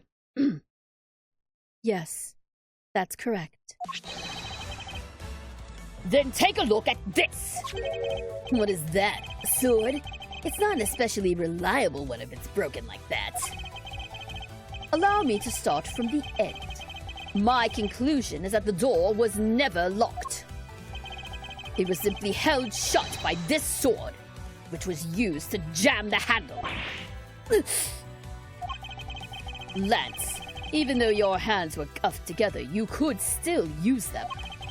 If that's the case, then why did you not just simply remove the sword and escape? Why didn't I? I was disoriented. Yes, that's it. I didn't notice it. As if I should accept such a bold-faced lie! You locked yourself in that room because you had to make yourself look like the victim. But you did not, in fact, possess the key to the door. That is why you used the prop sword to improvise and created a prison of your very own! Knuckle back! You've been making this guy out to be one of the kidnappers for some time now. I wonder if you've forgotten something very important along the way? And what would that be? A motive! What else? Do you honestly think that an upright, pure boy like him would hatch up a completely pointless scheme such as kidnapping himself? Objection! Gotta love that Sprite. This proves that Lance did indeed have a motive to commit this crime. Ah! The letter! The letter! The love letter! The love letter! That's not actually a love letter at all! To put it simply, Lance had a very urgent need for money. This is hardly your typical love letter. It is, in fact, a collections bill. It appears our upstanding boy has accumulated quite a debt. Isn't that right, Lance? Looks like it's hard being the son of a rich man, too. Must be rough when you have to resort to stealing from your old man, huh? All right, I give up. I abducted myself. Lance! Oh my god, did you see the freaking wind ruffle nonsense? Come on! It's over, Lolly. In this life, we really are bound to our fates after all. All I wanted was to go with you to a new town. Somewhere where no one would know us. I wanted us to be well off with that 1 million, but now that dream is over. Oh, Lance! Oh god, the melodrama! Ugh, the melodrama with these two! Come on now! Then you're giving yourself up. Yes, I had planned to run away from this world with my Lolly. Oliver even helped us with the plan, but then he had to go and stab us in the back. He turned on you. Maybe he didn't want to split the ransom money. That's my guess. It happened almost right after you made the drop-off. When we were alone, he attacked me all of a sudden. After a brief struggle, I was able to contain him and keep him under control. This does not look like the face of a man who is an attacker. This looks like a victim face. This looks like an attackee face, not an attacker. We left him inside that room as Lolly and I made our escape. We wore different costumes and split up. Lolly left first in the Blue Badger costume. Oh my God! So that would mean the person Officer Meekin saw was Miss Potts. But right then, the old man just had to wake up. I was careless, and he tackled me pretty hard from behind. Then Oliver put on the Bad Badger costume, took the suitcase with $1 million, and ran. I contacted Lolly right away and warned her that he might have a gun. They had no idea that they were related, so I thought that it could only end badly. I still don't believe it! That person was not my father! Because if he was, I just killed my own father! Lolly! Then it really was you. Whoa, hang on. There's stuff happening here. Hello, NSM, welcome. Thanks for tuning in. That man was not my father!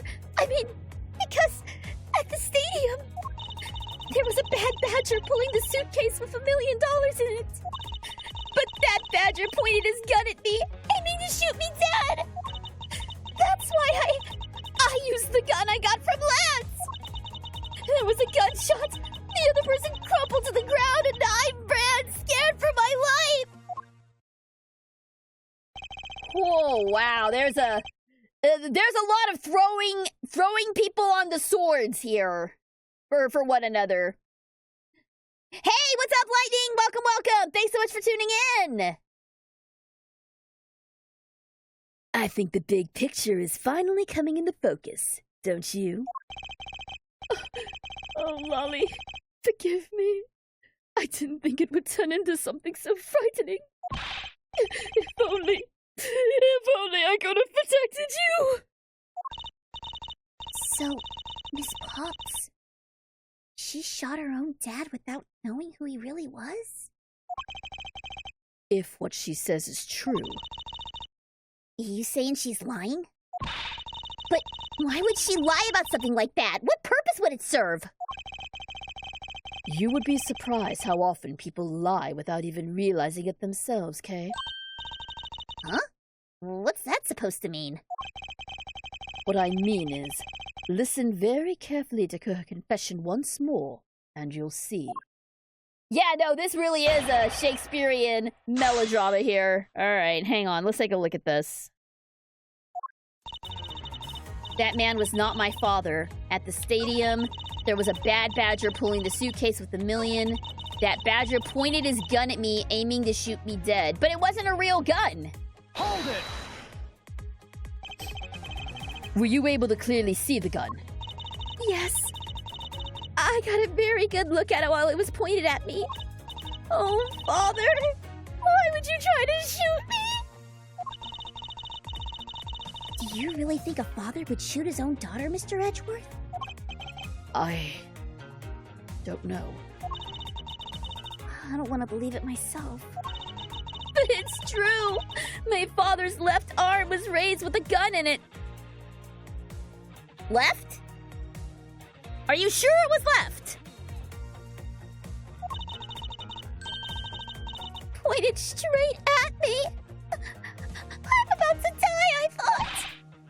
Miss Pops, please calm down and take a deep breath. And then, would you allow me to please hear that last statement one more time? Yes, of course.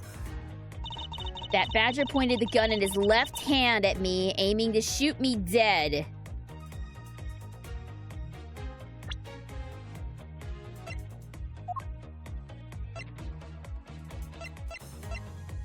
Hang on, I need to text something.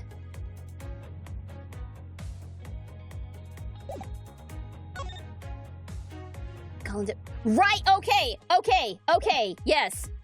First off, yes, take the scissors from her. I am really worried about her. Secondly, your dad was right-handed. There's no way that gun could have been in his left hand. Objection! Objection! I have here a dossier on your father. And according to this, your father was right-handed.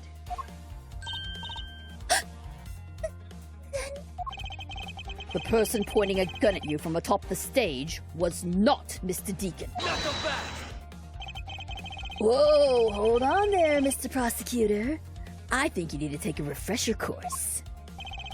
The bad badger has a model gun attached to his right hand, which is why the only hand he could have held the real gun with was his left. Isn't it possible it went down like that? Agent Lang, were you paying attention to what Miss Pops was saying? And then again, I suppose I can't expect someone who has never set foot in court to catch it. Enough with the smugness, out with it already. Miss Pops told us earlier. There was a bad badger pulling the suitcase with $1 million in it.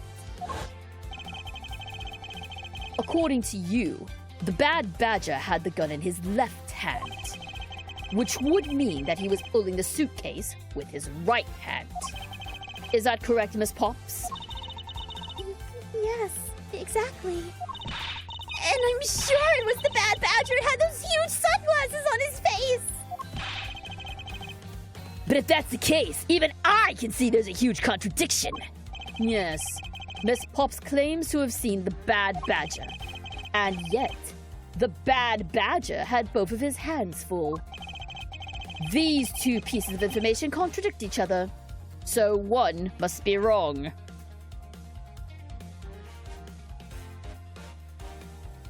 It wasn't the bad badger? No. Both hands were not occupied? No. Both are correct? They are both correct. That's impossible! That just leaves us with an irresolvable contradiction. Impossible! That just leaves us with an irresolvable contradiction. Miss Pop's entire statement rests on the facts that she saw his sunglasses and beard. But what if that bad badger wasn't wearing pants on his lower half? This proves that there was a way for the bad badger to freely use both of his hands.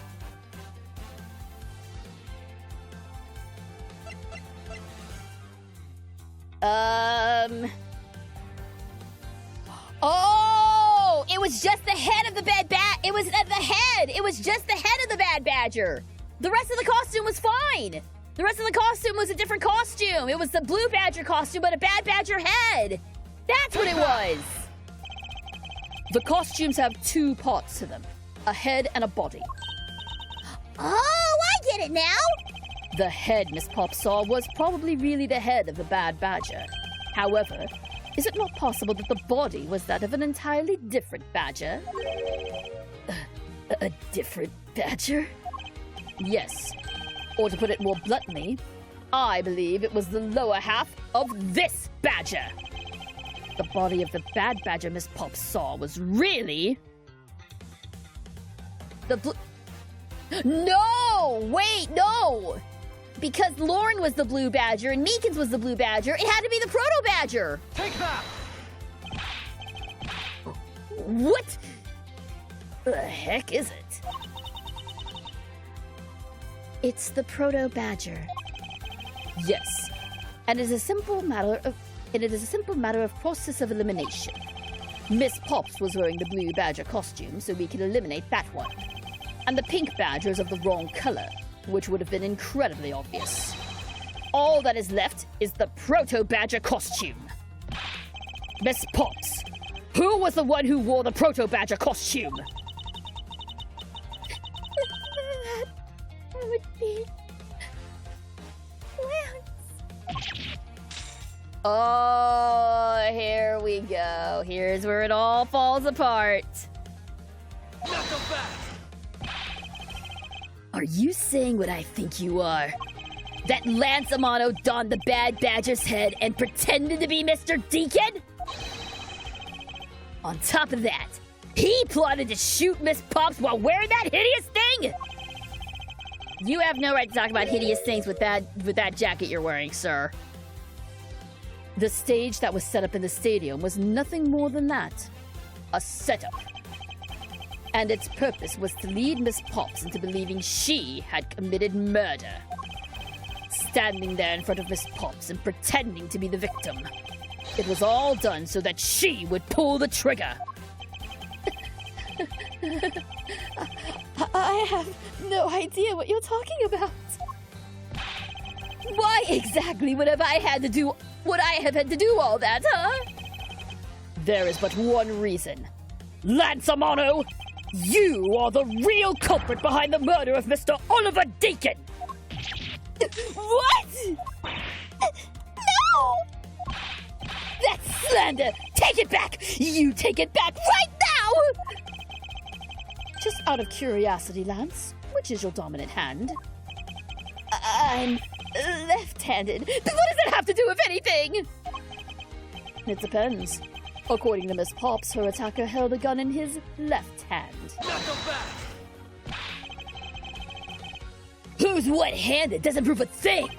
And besides, now you're just being absurd. It's not like the Proto-Badger's bulletproof. One misfire and he would have found himself dead, right? Objection! Of course. Logically, if he had been shot, he probably wouldn't be here with us. But I believe he had thought of that as well, and prepared accordingly. And this should be all the evidence you need. This is how Lance made sure he wouldn't be hit by the bullet. He used the fake gun! Take that! That's what it was. Okay, I'm getting it now. We found one half of a bad badger costume in the hideout. A broken one. It was not the same one the victim was wearing, plus it was missing something. And that something is the model gun the bad badger carries, which can fire blanks. What? Miss Pops, where is the gun you use now? I threw it away into the sea. That makes it a bit tougher to verify what it was. Although I believe that we can safely assume that it was the model gun in question. Knuckle back! I've heard enough. All you've been spouting so far is pure conjecture. I admit that as long as the model gun is lost to us, I can't prove I'm right. However, I can say that the probability I am right is very high. But you're not right. You're Edgeworth. You want to be right, but you're Edgeworth. Okay. Let's pretend that you're right, and that the murder at the stadium was a fabrication. In that case, where do you think the murder really took place, Mr. Prosecutor? I don't know yet. I knew you were full of it. However, I do believe that the murder took place during an earlier time frame. Oh, that was Lauren? Okay. Hold it! Please, wait a second. It's simply not possible. Because I saw Mr. Deacon after he was restrained by Lance. She saw the victim in the state of being restrained? Okay. What did you see, ma'am? I came back to the hideout long after the other two. By that time, Lance had already subdued and restrained Mr. Deacon. He had tied Mr. Deacon securely to the beam in the room next door. After that, the two of us put on our costumes and made our escape. So Mr. Deacon must have escaped after the two of you left, right? We thought that it would attract too much attention if we left together, so I left first. They really do look like they're from two different games. That really bothers me. Okay, this bothers me a little bit. The fact that her lines are so, like, light in color compared to how thick Lang's lines are. They look like they're from two different games, and it's kind of bugging me a little bit. Am I the only one who's seeing this? Am I the only one? I don't know.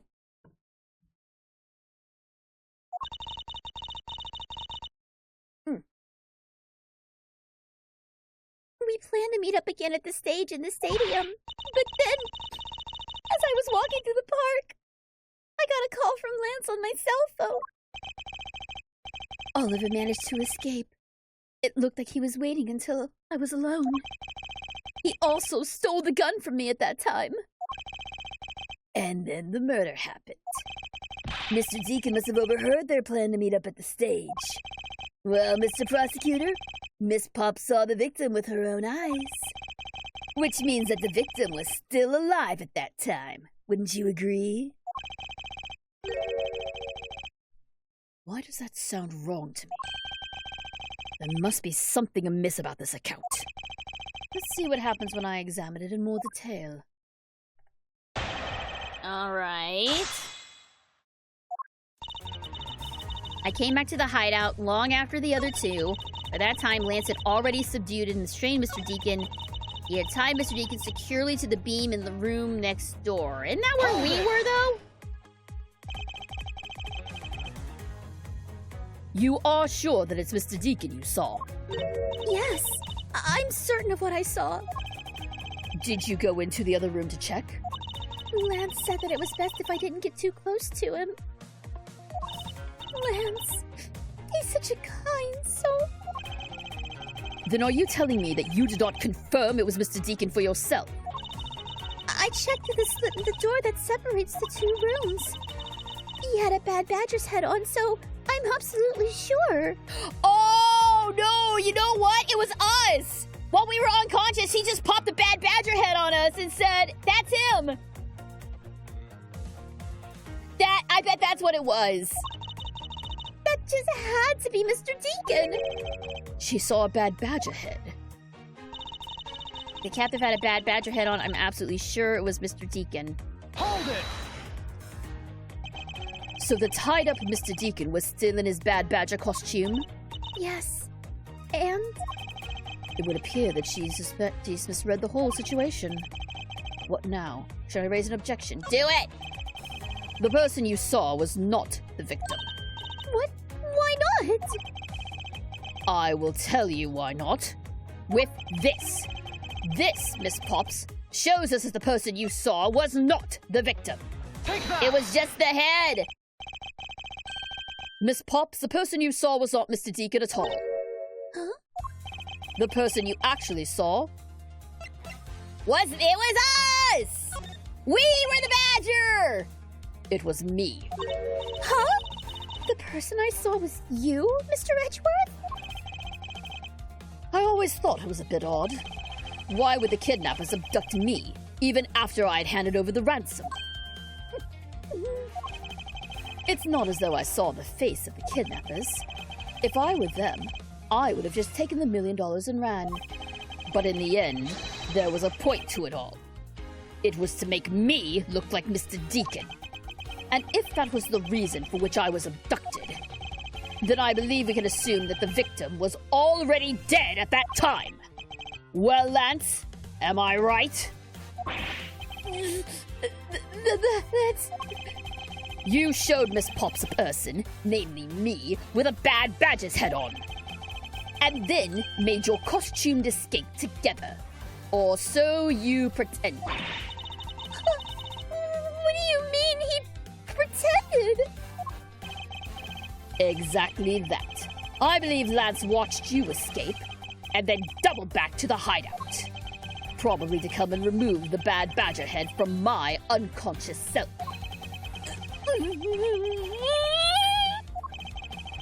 And to create his fake prison with the prop sword. He then escaped via the passageway. Not so bad! Hold your tongue, boy. Don't get caught up in that tidal wave of words coming out of Mr. Prosecutor's mouth. Tidal wave? We've heard a lot come out of you, but I have yet to see a shred of evidence. The victim's betrayal and his subsequent detainment, all of that could have happened while you were out cold. That's right! You were out for quite a while, Mr. Prosecutor! Even if that were the case, Miss Pops would have still seen me tied to that beam. I was scared of Mr. Deacon, so I didn't go into the next room. So I really have no idea if you were in there or not, Mr. Edgeworth. You see, it would seem that you can't prove a thing.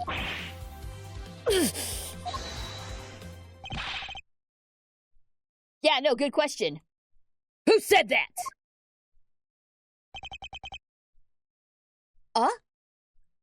Ernest? Please, wait. Mr. Romano. Oh, Miles, my boy. It looks like you're really giving it your all. And Lance, it's not good to cause trouble for others. Dad? Let's see. You are the one in charge of the investigation, correct? Yeah, that's right. I'm sorry that my son has been nothing but trouble. This probably won't make up for anything, but I have some evidence for you. Oh? Do you now? What? Is that what I think it is? It's the bad badger costume the victim was wearing! And a gun! I couldn't wait around for the police, so I went and found these myself. It appears that they were disposed of in the sea. Is there no one in this country who actually obeys the laws? Oh, there. There now, Agent Lang. Please, calm down. What the heck is that scrap of paper?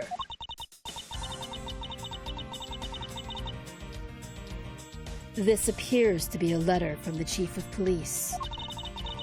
Please allow Mr. Romano complete freedom to do as he sees fit, it says. What? The Chief of Police?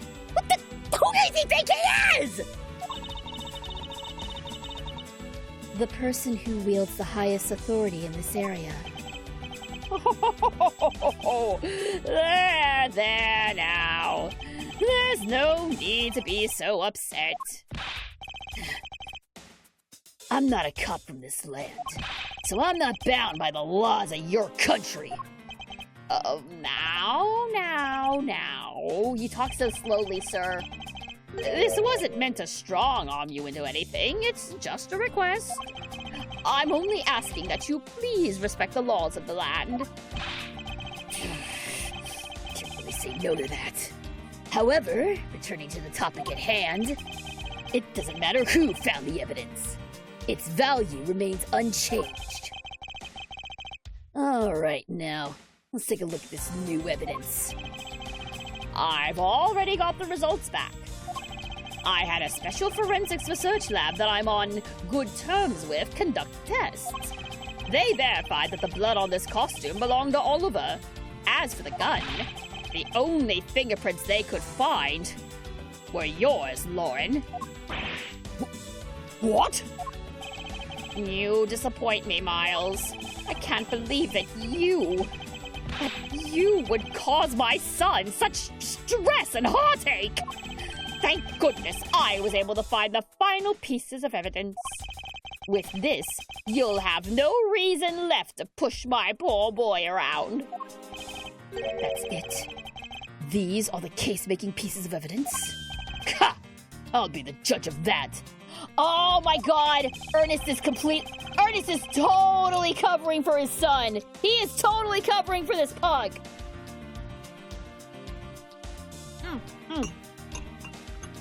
I'm mad 'cause I'm eating chocolate.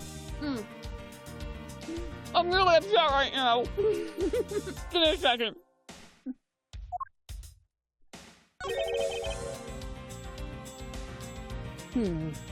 This bullet hole. It looks kind of burnt around the edges. Wait. Those burn marks were left by gunpowder. This is the most important fact. Why is that? Because it's proof that the victim was shot at point-blank range. Okay, so he was shot from point blank. You eat chocolate when you're mad? Yep. It cheers me up. It cheers me up because chocolate makes you happy. Makes me happy, at least. It's a little hard to eat during a voice acting stream, though.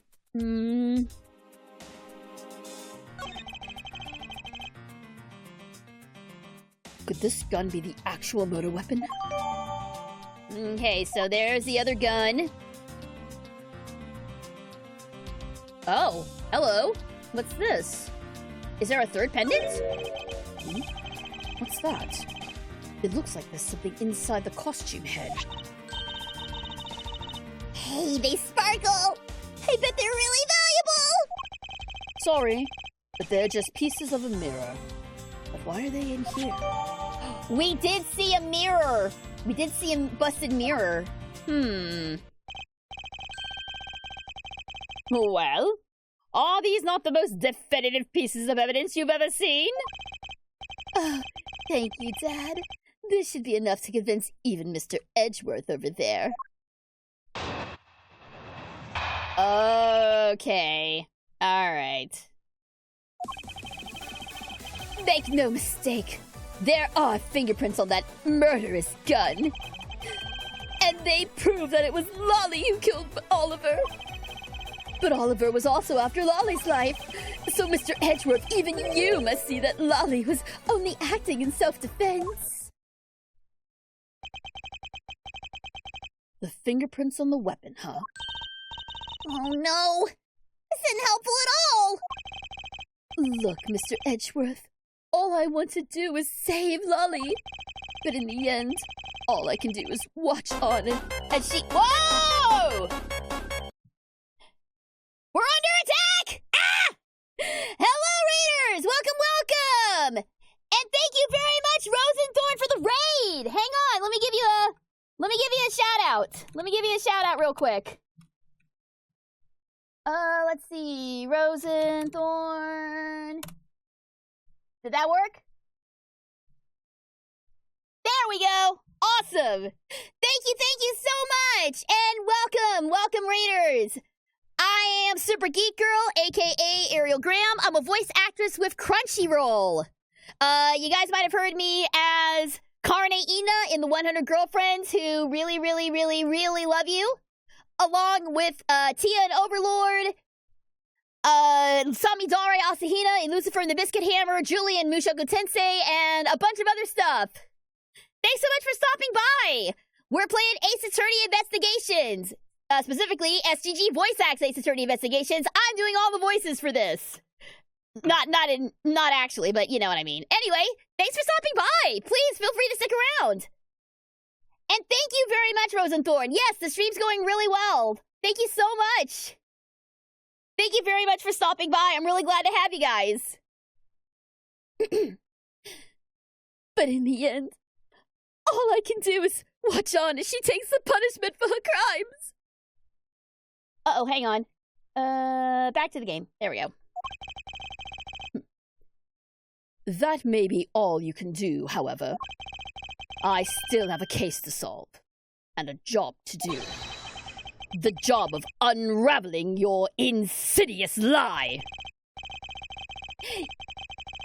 Yes, funnily enough, I was also in the Ace Attorney anime. It was the first anime role I ever had. It was a bit role in Ace Attorney, so it's really funny that I'm coming back and rediscovering this franchise now.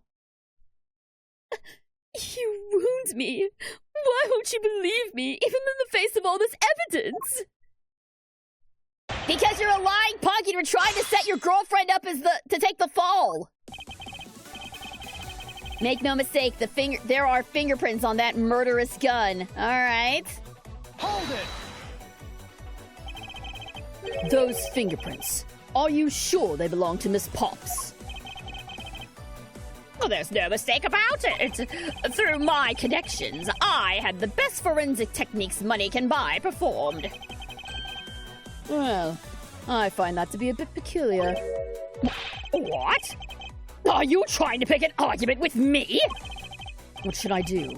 Should I raise an objection? Yes, always raise an objection. What kind of question is that?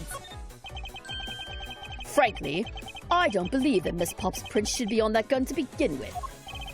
And the reason why Miss Pop's print should not be on that gun is...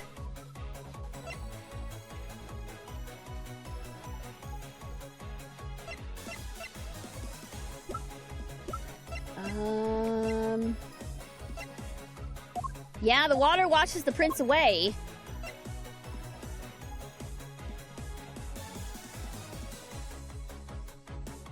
Wait!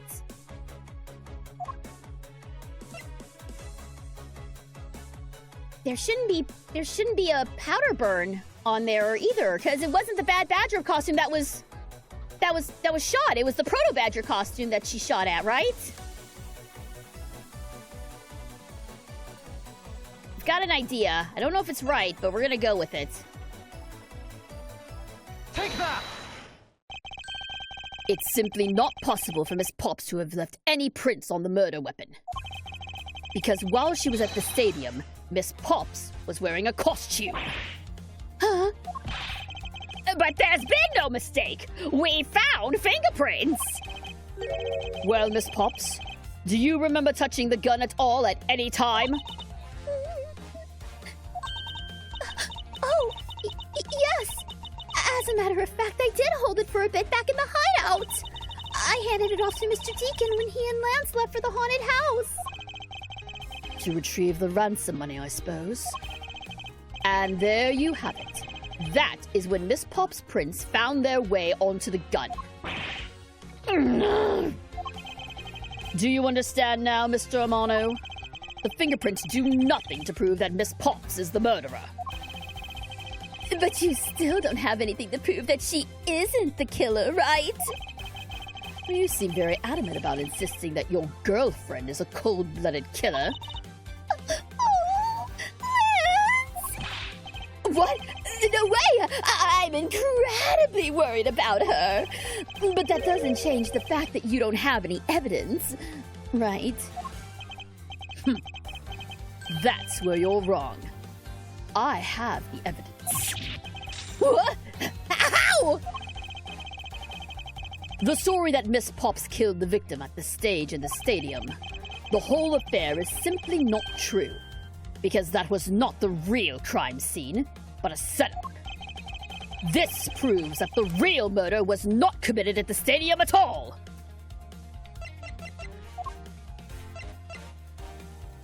That's where it comes in. Because the dude was shot from point blank range. There's no way. There's no way, yeah. Okay, so the setup was like the guy was shot from atop the stage at a distance, but okay, don't get ahead of me. Don't get ahead of me. Don't get ahead of me here. I see where we're going with this. Let us take another good look at the costume the victim was wearing. Then I believe you will see why I insist he was not shot at the stadium. This is the part of the costume that proves it. Had to be the bullet hole. Take that! The burn around this bullet hole was made when the victim was shot at point-blank range. So, you mean the murder Miss Oldbag saw at the stadium was really... Yes, she saw two people, but they were separated by a distance. If the victim was indeed shot from below the stage, there shouldn't be a gunpowder burn. Wow, look at you, Mr. Smarty Pants Prosecutor. Since you seem to know all the answers, why not tell us where the real crime scene is then? Lance set me up to look like Mr. Deacon back at the hideout. If that's the case, then the murder must have happened prior to that. And the location where Lance and his victim were at just before I was imprisoned was...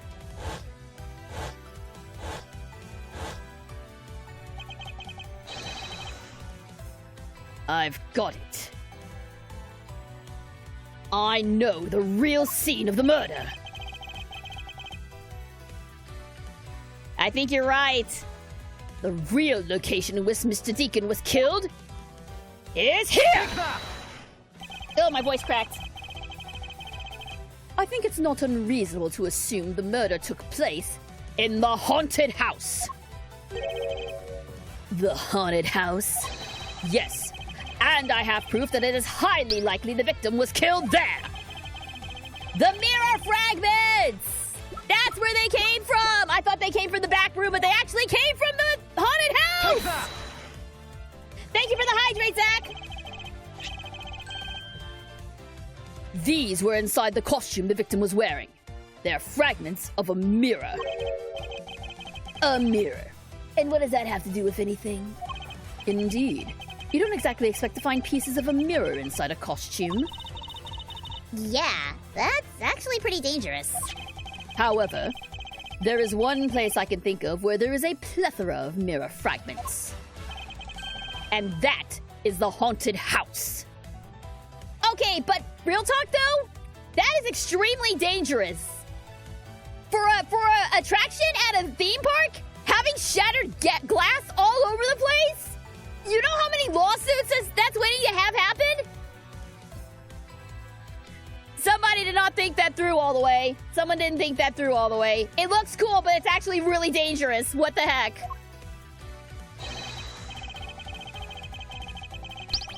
No, no, no, no, no, no! All right, there we go. Lanzamano, I propose that you killed Mr. Deacon with the revolver in the haunted house. He's presenting it like it's Cluedo. After that, you stole the blue Badgermobile to move his body to the Wild Wild West area. The timing of when the blue Badgermobile was stolen confirms this as a fact.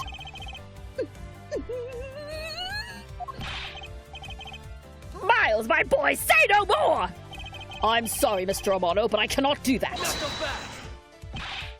Be quiet! Yes, please, do something! Stop that boy from speaking any more nonsense! Ernest Amano, correct? I meant you! Now be quiet, Gramps! How dare you! I don't need words. The only thing I require is evidence. Decisive evidence! And to call these mirror bits decisive is a bit too presumptuous, Mr. Prosecutor. What? China! Wasn't there a mirror in the kidnapper's hideout? Yes, there was a mirror there. A mirror that's for the haunted house. You see? Isn't it possible that the fragments got into the costume from there? But Agent Lang, there were no fragments on the floor, so the probability is very low. Probability? Lang Ji says, on truth's path, the word probability does not exist. The only thing that does is definitive proof. The question, Mr. Prosecutor, is, do you have the definitive proof you need? Well, Mr. Edgeworth, do you? Do I have solid evidence that proves the murder took place at the haunted house? The answer is... no. See? So since you don't have any, shut up! I don't have the evidence yet, but I'm certain the murder occurred around the time I turned the ransom over. At that time, the only people at the haunted house besides myself were Lance and Mr. Deacon. If I can prove that the murder took place at the haunted house, then I can prove Lance's guilt and connection to the murder. What now, Mr. Edgeworth? Agent Lang, I have a special request. Yeah? I'd like to prove to you that the scene of the crime was indeed the haunted house. Why in the world are you asking the werewolf for permission? Because I don't really have a choice if I want to find the truth. All right. Permission granted. But you're not to touch a single thing. Got it? That won't be a problem.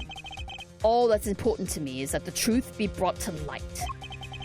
It doesn't matter by who or how it's done, just as long as it is.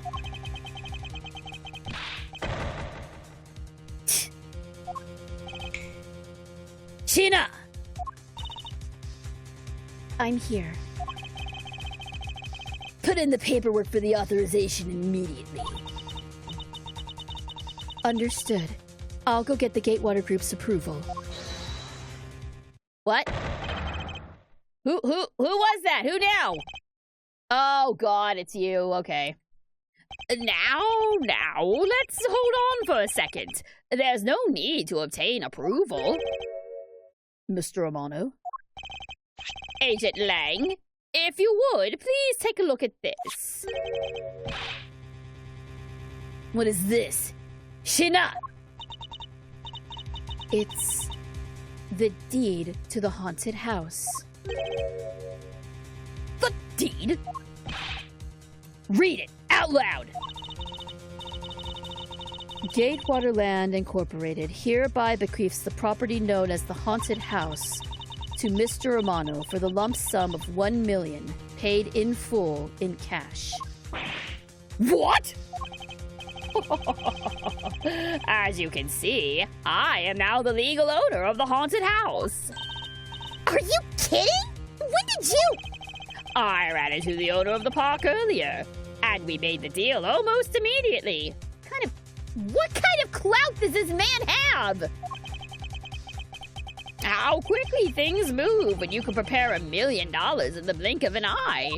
He used to... That's what the ransom money was for. That $1 million you paid. Don't tell me it was... Oh, that's right. This disgusting suitcase belongs to you, doesn't it? I don't have any more use for it, so you may have it back now. You used the ransom money? My Lance is a good boy. He even apologized for the kidnapping a bit earlier, so I do believe that I will forgive him. After all, he did return the ransom money. That's the way things are. So if you would please discuss things with me from now on. Discuss? What is there to discuss? Why, permission to enter the haunted house, of course. While we were busy listening to Lance's story, Mr. Amano was out there preempting us. Permission to search the haunted house is denied. End of discussion. Agent Lang, I want you to arrest that girl. And Miles, you should hurry on home now, my boy, before I really lose my temper. Mr. Amano definitely has the deck stacked in his favor here. What should I do? If I leave it like this, the truth will be lost forever. Yeah, no, this is some BS. This is some BS. What the heck? I don't know about you, SGG. This case is honestly painful. It's like third case syndrome from Danganronpa. 1 second. I'm stress eating more chocolate here. Because there is so much BS happening here.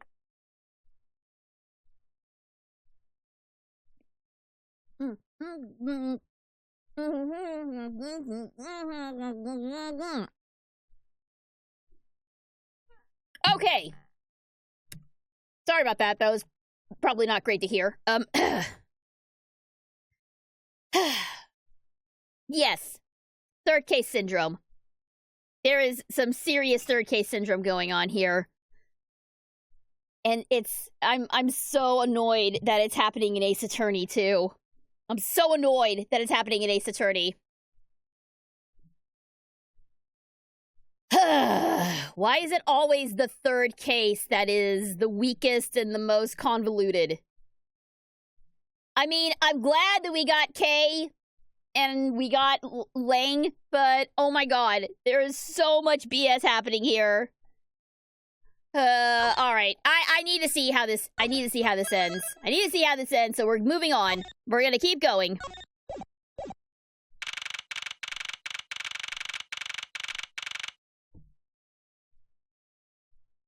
I don't eat chocolate bars, but I do drink chocolate milk. Dude, chocolate milk sounds really good right now, actually. I could go for some chocolate milk. If I can't get permission to investigate the crime scene, then the truth will be lost. Hold it! Hold it! Hold it! Hold it! Kay! Mr. Edgeworth, what are you doing spacing out? Have you forgotten? There's only one thing you should do at a time like this. And what is that? When the people are in a bind, the hero of justice appears to save the day! Look, you just leave it to me. For I am Kay Faraday, the second of the great Yatagarasu! But I thought you were a thief, not a hero. Yatagarasu is noble, and is always a thief of justice! But, of course. If we have enough information, I can recreate the inside of the haunted house with this! Plus, if we then factor in everyone's testimony... You can recreate exactly what happened when I dropped off the ransom money. We may be able to figure out some new information through this. It's worth a try. Boy, that is a really handy MacGuffin there. Agent Lang. So you want to use your little toy? Be my guest. Okay, hang on. You're all about to witness the true power of a real modern-day Robin Hood! Detective Gumshoe, is there a copy of the haunted house's blueprints among the police reference documents? Yes, sir! We got it just in case we needed it for the kidnapping case! Alright, I'll input the haunted house data, then...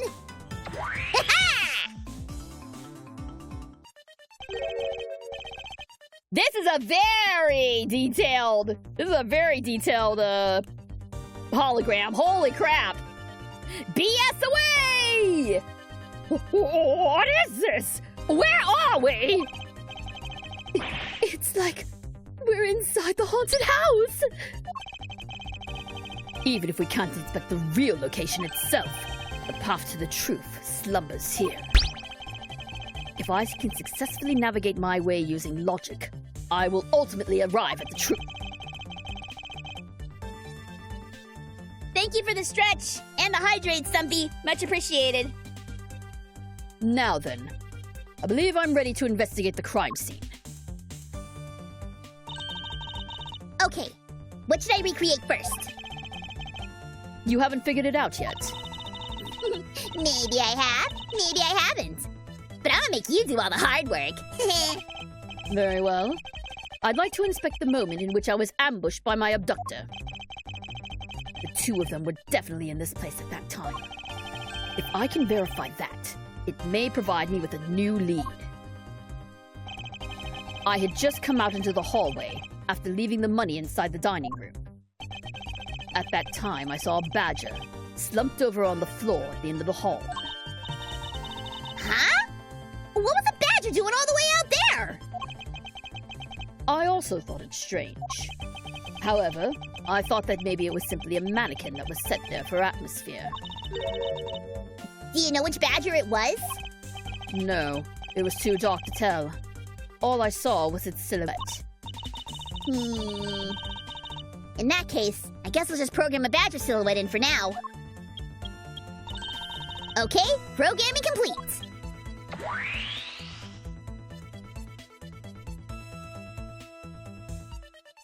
Boom. This is really cool. Even if it's total BS, this is kind of cool. Then I started walking towards the exit. And that's when you were struck from behind, right? Yes. But that's odd. The hallway's a dead end. Where'd your assailant come from? There is only one location I can think of. I believe my assailant was lying in wait here. Boom. That doll I saw wasn't really a doll. It was, in fact, a costumed kidnapper. Oh, so we used the costume as the perfect camouflage to blend in with the rest of the house. Precisely. He waited until I had made the drop-off and was about to leave. Then, just as he saw me take a step towards the exit, he stood and launched his attack. I can think of no better secret hiding place than this. Hey, not bad. I'm beginning to think I should steal this tactic for myself. Just don't use it to do anything criminal, okay?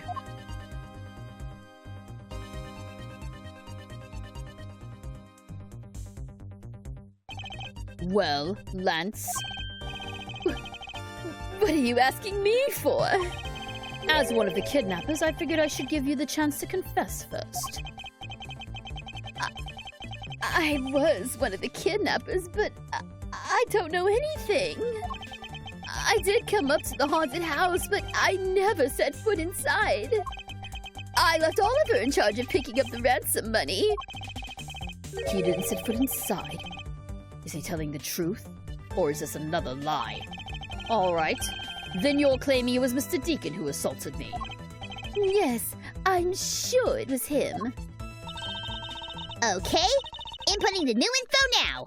Mr. Deacon was the bad badger, right? Since the bad badger has a gun attached to its right hand, I'll have to change it so the weapon is in his left hand. Mirror secret passage when? I don't know, it's becoming more likely. Now, to verify the facts of this recreation.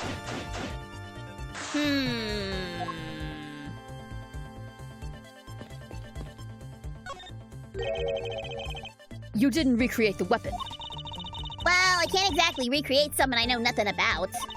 So tell me, what were you hit with? The attack came from behind, so I have no idea. But I doubt it was someone's bare hands. Okay. Then where were you hit? I was hit on the right side of my head, just above my temple. There was a bit of blood, but it wasn't anything serious. Ouch! Sounds painful. Why are you smirking like that when you say it? That's just your imagination. Now, let's see. I wonder if there's anything in the hallway that could have been used as a weapon. I'm looking for something the culprit could have used to hit you with. Ah, the sword! That's where the sword came from! Oops, wrong button. Take that! I have it. There was indeed one such object lying here in the hallway. A prop sword. You talking about this thing here? Yes, although we did find it at the kidnapper's hideout. Wait. Ah, yes. It's possible the culprit took it with him after using it on me. To leave no evidence behind, right? Correct.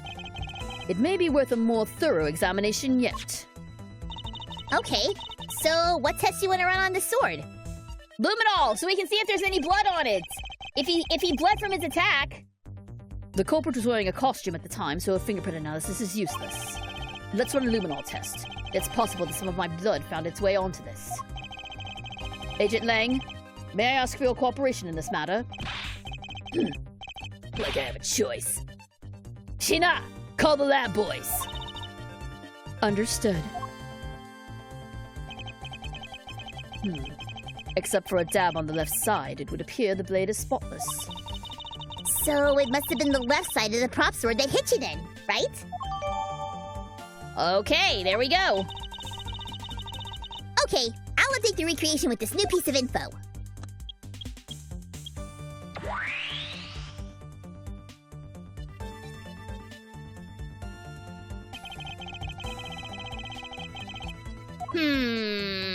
But wait. Aren't the guns backwards?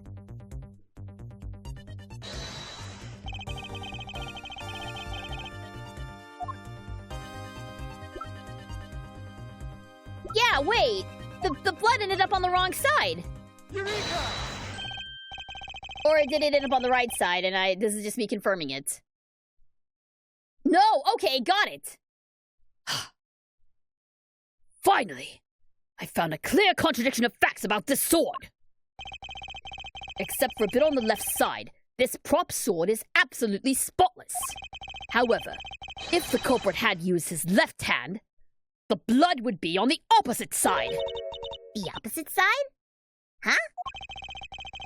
If the culprit held the sword in his left hand, the sword's right side would hit. Hey! Thank you very much! Thank you very much for the follow, I appreciate it! Thanks so much for supporting the channel! If the culprit held the sword in his left hand, then the sword's right side would have hit. It's Natalie! Hello, hello! Thank you very much! Thank you very much for stopping by! Glad to have you here, and thanks so much for the. I assume that was you who followed. I can't see my alerts right now because I'm goofy. But thank you. Oh, hang on. One of the reasons I'm not a fan of convoluted cases like this, being a mystery writer myself, it tries to make the criminal a challenge by playing 4D chess. By doing so, it's convoluted, hard to follow, and cheats. Yeah, it's way too convoluted. You don't have to make your. You do not have to make a case overly complex to make it engaging. You don't have to overcomplicate your case to make it a good case. And these third cases in these mystery games are great examples of that. I hate that Danganronpa does the same thing, but Danganronpa does the same thing by introducing another victim, usually into its third cases. And Ace Attorney third cases are just overly complex by design. I see. But the blood was on the left side of the sword, right? Which means Daddy used his right hand to hit you. Exactly. This prop sword has a large handguard attached to the hilt. It would be impossible to hold it with two hands while wearing a costume with such big hands. Therefore, if it couldn't be the left hand or both hands, it must have been the right.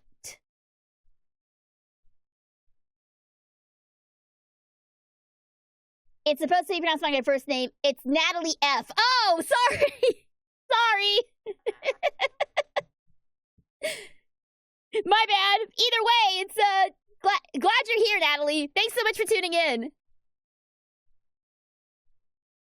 I gotta go, SGG. I need rest due to my cold morning. See ya. All right. Take care, Tyrant. Thanks so much for stopping by. Have a great rest of your evening. Morning? Whatever time zone you're in, I hope you have a great rest of it. That is a really cute username, by the way. I like that a lot. I'll change the data to reflect the right-handed swing. Morning. Gotcha. Have a great rest of your morning, then. Not yet, Kay. There's no sense in changing anything yet. If you change the parameters to the right hand, it only creates a new contradiction. Right, because the prop sword would be... It would be the same way as the gun. It'd be the same one as the gun. I've gotten used to people saying it like that. That's why I just tell people to say Nat instead. Nat? You got it, Nat.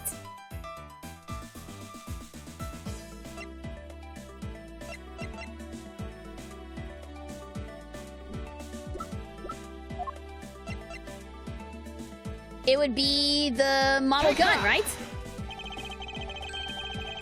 The bad badger already holds a gun in his right hand, so he can't hold a sword in addition. Oh, hey, that's right! Then what now? If it wasn't in his left hand or his right hand... It means that the one who struck me could not have been the bad badger. Are you paying attention, Lance? Mr. Deacon could not have been the one who struck me, which leaves only you as our primary suspect. Fine! It was me! I hit you! It appears that you lied to me yet again. But see how quickly they catch up to you, Lance? Wait, isn't Lance left-handed? Ah, yes. But that's what makes this deception all the more interesting. He used his right hand to make it look like Mr. Deacon had been the one to strike me. For you see, firing a gun with one's non-dominant hand is difficult. But that level of dexterity isn't required to swing a prop sword. Kay, please input this new data. The one who hit me from behind was Lance. Or should I say, the Proto-Badger.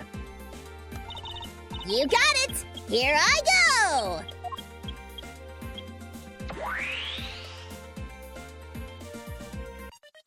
There we go. Now it syncs up with what we saw at the beginning of the chapter. Now it syncs up.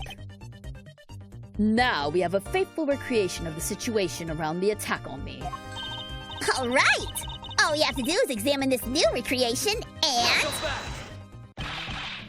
Okay. All right, handsome man, what you want? And what exactly is so funny, Agent Lang? An amusing little gadget. It sure packs a punch. Right, Shina? Yes, it was all I could do to hold my laughter in. Hey! Don't make fun of little thief, you mean old werewolf! He and Mr. Edgeworth bring out the best in each other! You've had your little fun, but now it's my turn. I've sat quietly by, listening, but the crude conclusion you two keep spewing don't whet this wolf's appetite. Okay. What's the problem here? There's no guarantee that your toy will always show the real situation at any given time. All it displays is whatever information you put in there, right? Well, when you put it that way... Your suppositions are wrong. It's not your fault. So I'm gonna let you in on this. There's a trick to this haunted house. And what might that be exactly? A trick beyond what your tiny imaginations can produce. Sheena! Here you are. Now then, what you missed, girlie, is written right here in this pamphlet. The 7 Wonders of the Haunted House. The Disappearing Badger. What is this? I'd say that someone around here is fond of theatrics. And as you can see, they set a doll down at the end of this hallway for that purpose. Basically, the blue badger you saw was just a stupid doll. Is this the first playthrough, or have you played it before? This is my first playthrough of Investigations. I'm going in completely blind here, and just voice acting it as I go. And, I've only had them for a little bit, but I absolutely love Kay and Lang. They are wonderful additions to the cast. Lang especially. We're all, a lot of us in the chat are all murder mystery buffs, so I'm going through and trying to find more murder mystery games like this and Danganronpa to play. Having a great time with it, though. And actually, it's kind of funny. I was in the Ace Attorney anime way back in the day. It was my first anime role. So going back and revisiting this franchise now, I'm seeing what I missed out on, and I missed out on a lot. So it's really fun to go back and it's really fun to be discovering this for the first time. I say rediscovering, but that's not the right term. Discovering it for the first time, even though I was part of the franchise in a small way. This is my first time playing it as well. I'm starting the very first last case of the game. I'm starting the very first last case of the game. Wait, is it the first case or the last case? I'm a little confused. If you're doing the last case of the first game, you mean? Gotcha. We're not quite there yet, but I'm looking forward to it. I've really enjoyed it, and I'm really, really looking forward to digging into 2 because her first playthrough on her last case. Gotcha. I'm back now. I understand. Oh, the second game, even better. You're ahead of me. Let's go! Thank you, KR Thomas. Welcome. Thanks so much for tuning in. Okay, I completely lost track. Whoa. Okay, there's a disappearing badger trick. There's a disappearing badger trick in the haunted house, and that's, apparently enough to completely destroy our scenario. Except it's not, but we'll see. I guess that throws your whole theory about it being your attacker right out the window. But that can't be right! Maybe the culprit hid the doll somewhere! And then he laid down and pretended to be in it instead! If the criminal couldn't even hide himself in the hallway, how could he hide a giant doll? Do you get it now?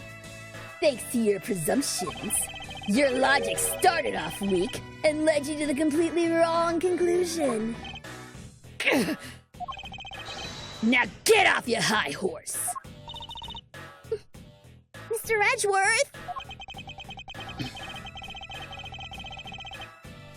Who were you in the anime? I love the anime. I've seen it twice. I was a voice in the galley. I had a bit role. During Reunion and Turnabout Part 2. You can hear me like right in the beginning talking about talking about summoning ghosts and stuff. I was one of the people floating around in the galley, but you can clearly hear me. So I think that's episode either 14 or 15. I can't remember the exact number, but it's Reunion and Turnabout is where I made my debut. The very first anime role I ever had with Funimation. And I've gone on to do a whole bunch of stuff since, so yay! Ace Attorney's where I got my start. It'll always have a little special place in my heart for giving me my start in anime. It's criminal that I waited as long as I did to get on board with the games, though. Oh well. And Danny never told you that she voiced Dahlia. That is... Wait, was she Dahlia or was she Iris? Or was it... That's really funny, though. If I end up... I'm most likely going to do another stream with Danny. And if that's the case, I am absolutely going to bring that up. SGG, have you seen the intro to Dragon Ball Sparking Zero yet? I have not, actually. I will check it out after the stream. Sparking Zero is another game I need to get into, but that'll be for later. Kay, I wonder if you could please input the new information for me. You don't know when to quit, do you? I can't quit. Not until I can declare that I have found the truth. Agent Lang, for the additional information, you have my thanks. There you go again. Fine, see if I care. Okay, I'm updating the recreation now.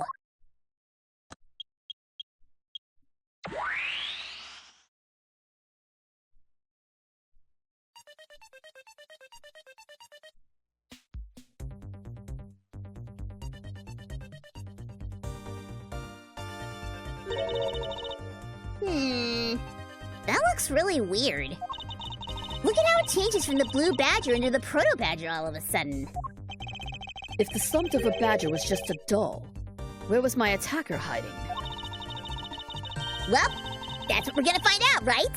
So come on, Mr. Edgeworth, let's go! Yes, let's.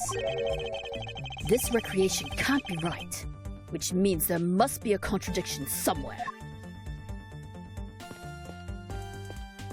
Okay.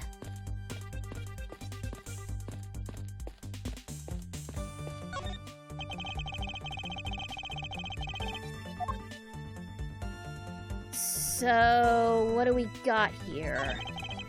This blue badger is just a doll for use in this haunted house. I bet the one who killed this blue badger was the bad badger, right? According to the Blue Badger Bible, it says that they are each other's worst enemies. All because one's an ally of justice and the other's a vile criminal with a gun? Perhaps they were just destined to battle each other. Much like the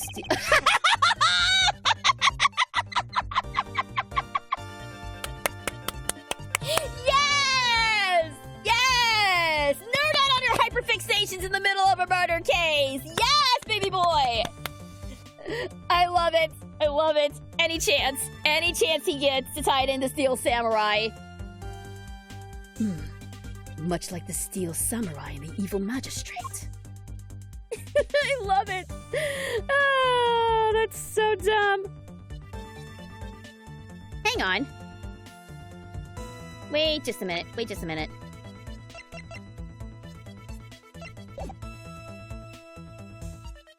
Hold on. Guys. Look at the belts. On Blue Badger.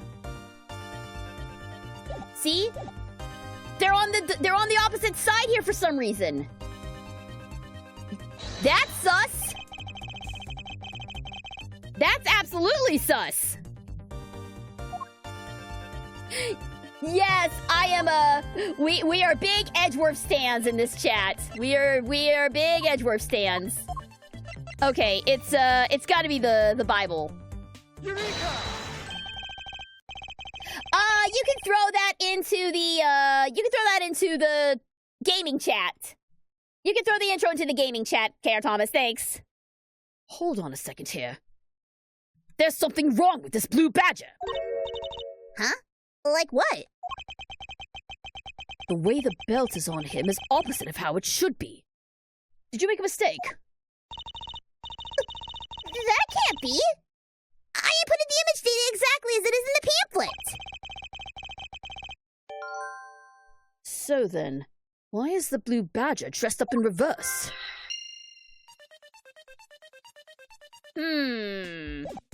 Well, that's interesting. And what about the mirror? Is it actually a secret passage in the mirror? When you take a look around, it almost feels more like a house full of mirrors.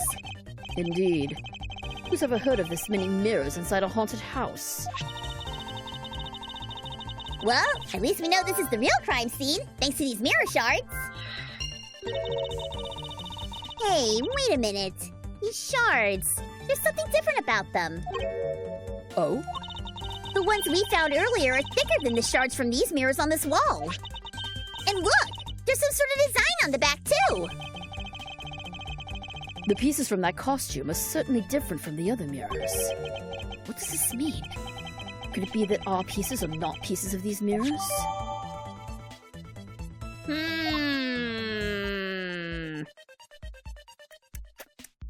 I'm thinking we might have a secret door situation, guys. Blue Badger in reverse.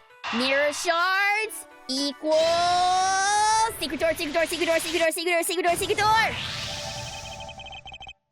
Kay, Do you remember what you said earlier? What I said earlier about what? About how this building might as well have been a house of mirrors? A house of mirrors? Oh! That would explain the reversed mirror image! Yes. This blue badger might be nothing more than the reflected image of the real one. Then, was the blue badger you saw just a reflection? When I looked down this hall, I thought it was perfectly straight. However, if there was a mirror... Oh! Then it would actually form an L shape, right? I don't know how you quite came to that conclusion, but sure. Precisely. I was deceived. The hallway was almost pitch black. And there was a beam in the way that obstructed my view of the other hallway. Wait, but why build a place like that? Sounds pretty pointless to me. I'm getting flashbacks to Danganronpa 2. I'm getting flashbacks to the Funhouse. No! I don't want any more Funhouse murders. I am so done with Funhouse murders. Ugh. Thanks so much for following my Instagram. Thank you. Much appreciated. Kay, this house is just another attraction at an amusement park. They created a mirror wall for this very specific purpose. One I can point out to you. This was the reason they built a mirror wall.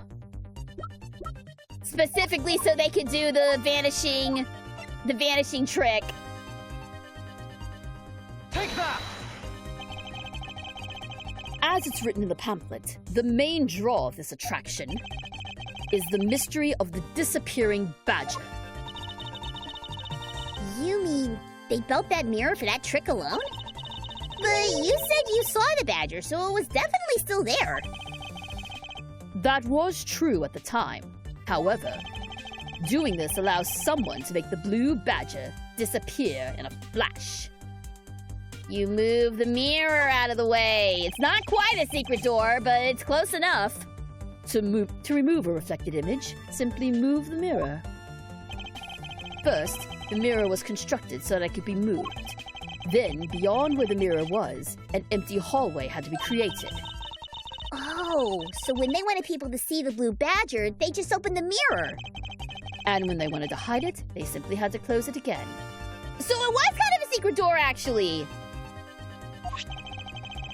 This explains why the other sides of these fragments have a design on them.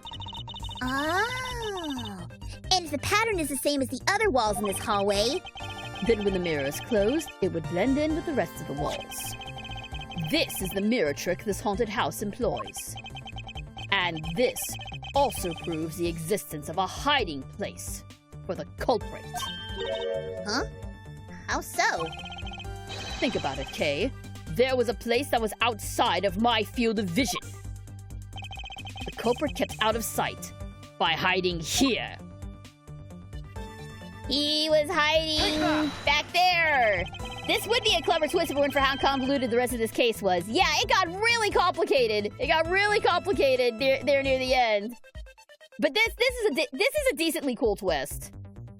There was a very large blind spot, one I could not see beyond, and it was here. If my assailant hid on the other side of the movable mirror, then you wouldn't be able to see him. He didn't even need to do anything to the blue badger doll. Exactly. All he had to do was wait for me on the other side of the mirror. Wait, hold on. I just thought of something. Yes? Well, shouldn't the mirror wall be broken right now, in reality? Since we have a few shards of it, we can probably assume it is. Yes, it most definitely is broken. The question is, when was it broken? Since we found these inside the victim's costume, that would mean that the victim was there when the mirror was broken. Wait. It sounds...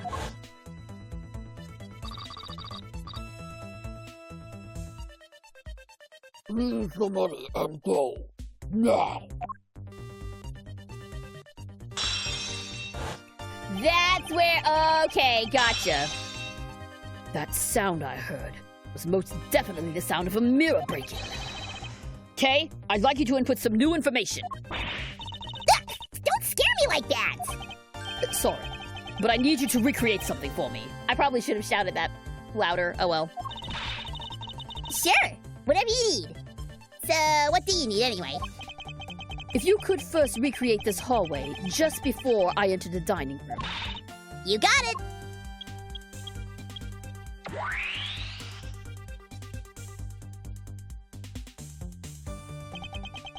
Now this. I believe this is how it was right before I entered the dining room. Although at the time, I thought it was but a single straight hallway. And then I went inside. It was around then that I heard the sound of a mirror shattering. Wait, you heard what? Then, Yes, I believe it was then that the mirror was broken. okay, so then when you stepped outside into the hallway again, The mirror wall should no longer exist. Okay, please recreate that. you got it! Ba-bum!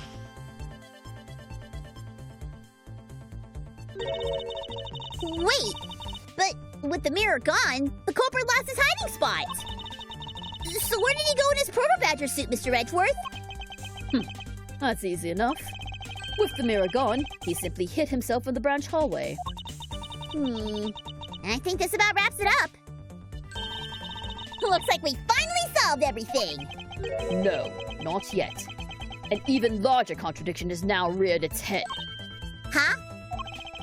Perhaps you did not notice, but this recreation contains a very troubling inconsistency. The inconsistency between what I saw and the recreation lies in...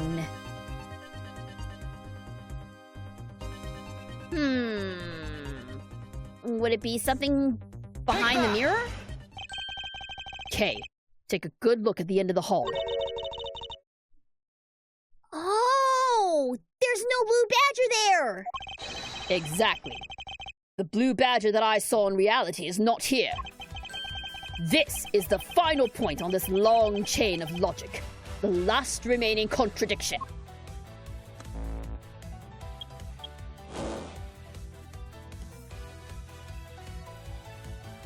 In other words, so let me get this straight.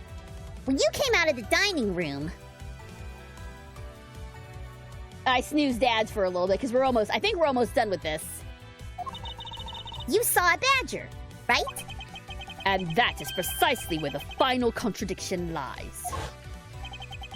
Something that shouldn't exist was there before me. Who or what do you suppose it was? I believe this is the real identity of our mystery badger.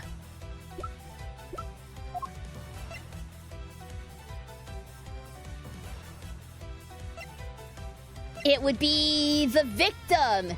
The victim was already slumped over when we got there, right? Take that! The badger I saw was in actuality the dead victim's body. What? Did I stutter? Agent Lang, the entirety of my complete logic is my final, Decisive piece of evidence. The murder happened in the hallway of the haunted house at the time of the drop-off. And you can consider the moment I heard the mirror breaking to be the real time of death for Mr. Deacon. No! Maybe it was due to their fighting, or perhaps it was the life-shattering bullet. But no matter what the cause was, the hallway mirror wall was broken. You were in the house at the time, right? Are you telling me you missed the sound of a gunshot? Objection!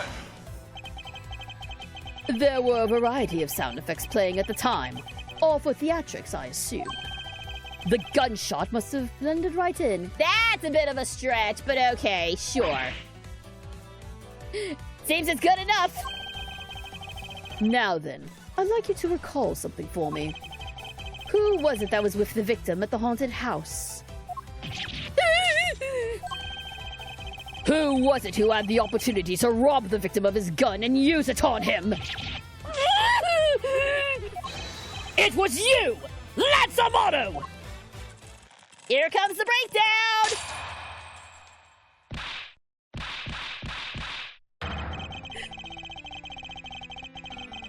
Okay, that's not a great breakdown, but whatever, it's fine.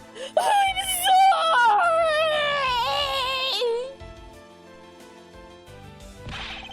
It's not like I had a choice. Oliver turned on me all of a sudden. He snapped and turned violent right after I hung up with you.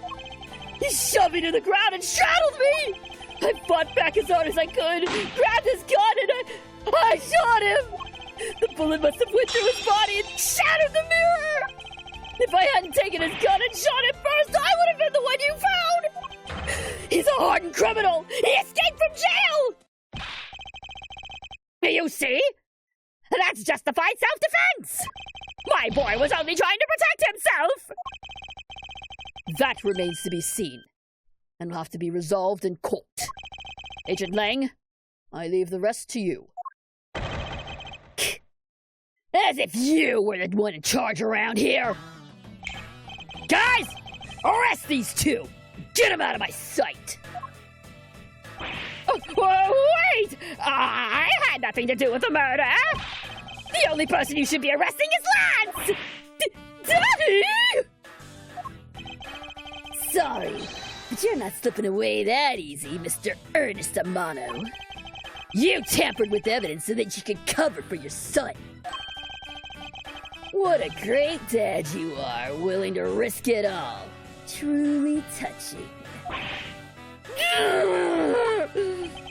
By the way, do you know why I'm really here? And how can I possibly know the answer to such an asinine question? You wound me. I came all this way from across the sea just to see you, you know. You came to see me? What's that supposed to mean?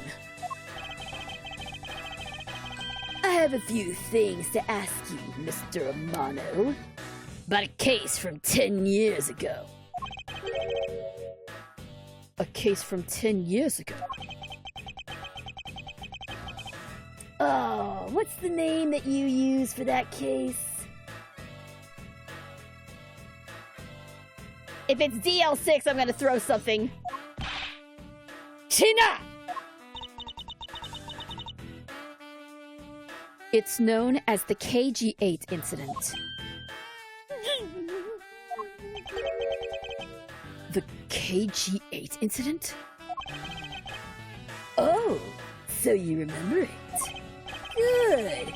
Then you'll recall that the trigger in that case was the Amano Group scandal. Specifically, the charge of an internal smuggling ring. Ah, we called it! The Amanos were totally on board with the smuggling! Smuggling. There's that word again. At the time, the person that was arrested as the ringleader was Mr. Amano's very own secretary, Mr. Colin Devereux.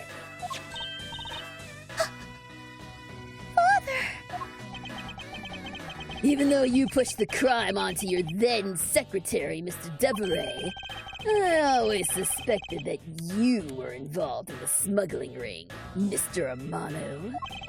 Mr. Devereux was arrested in place of you, which is why when he broke out, you hid him from the police, right?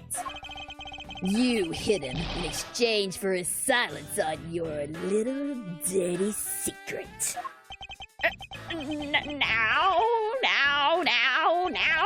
please, calm down. I honestly have no idea what you're talking about. Pretend to be ignorant all you want. We're taking you down to the precinct anyway, for a nice long chat.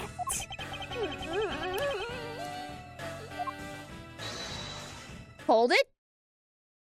What? Who? What? Huh? Now what?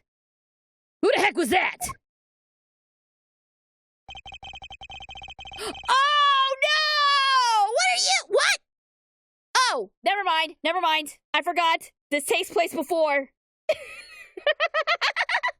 I was about to flip out. But no, I remember now. This whole entire case takes place before before this dude gets arrested and this dude gets shot. I remember now. This is actually a prequel.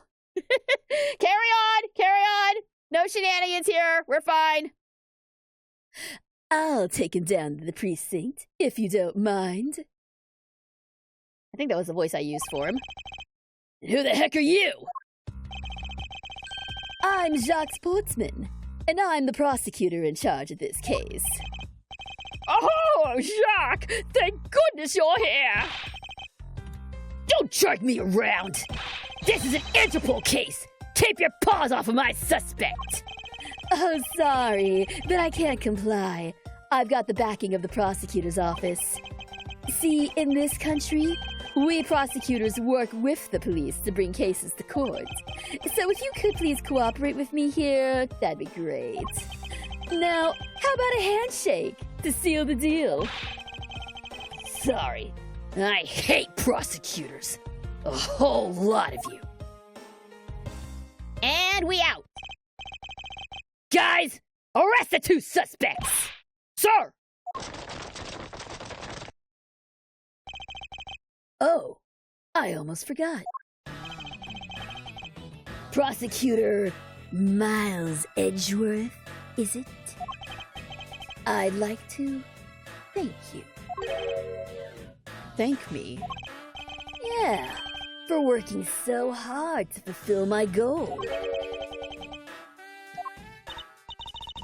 Hey! Is that any way to thank somebody? And what the heck is that supposed to mean? You were so relentless with Lance. Hey! Thank you very much for the follow! Thank you! Thanks for supporting the channel! You were so relentless with Lance that you forced Ernest to tamper with the evidence. Thanks to that, I finally had a legitimate reason to arrest him. So, how does it feel to bite the hand that feeds you, huh? Hand that feeds me. I'm not sure I follow. It's no use pretending with me. You're the one, right? You're the corrupt prosecutor working for Mr. Amano in the smuggling ring, right? Oh! So that's what it's all about. BB Gamer! Hello! Glad to be here. Big fan of the Ace Attorney games. Hope you enjoy them. I'm having a great time with this. This is my first playthrough of the Ace Attorney Investigations games, and yes, I am having a fantastic time. Mostly because I'm a huge simp for Miles Edgeworth, but, you know. But I'm having a fantastic time, and thank you so much for tuning in. I'm glad to have you along for the ride. No, I would never do such a thing. The heck? Our intel's never wrong! In your prosecutor's office, there's definitely someone working with the ring. Ah, so Agent Lang suspected my relation to Mr. Amano.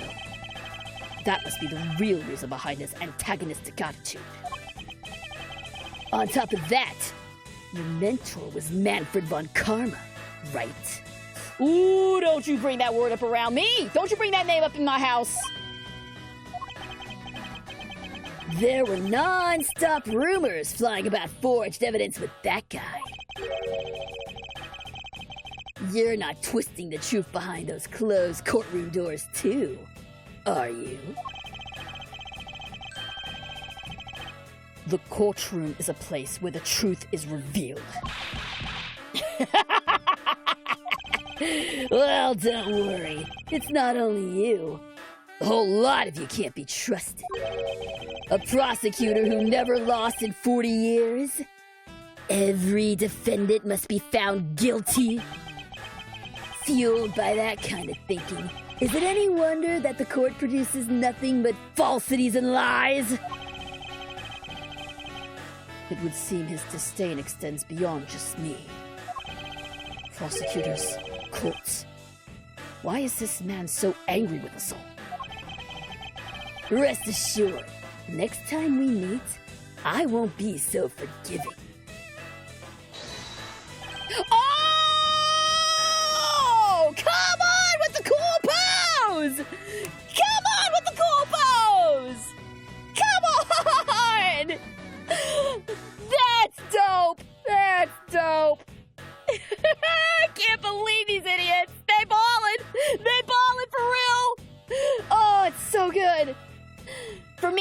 played the first AA games from the 2000s. I've been enjoying all the games forward. The only games we never got was the second Investigations games.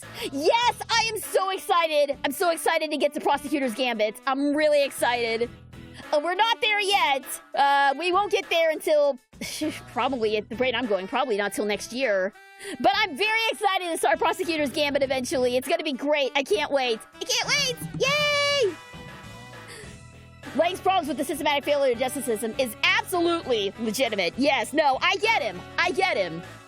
This is the guy who hates lawyers. For real, for real.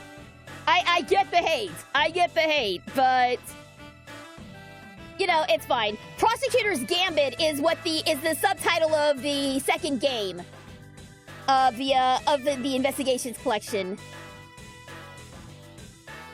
I believe it's Prosecutor's Gambit, or am I using the fan name for it?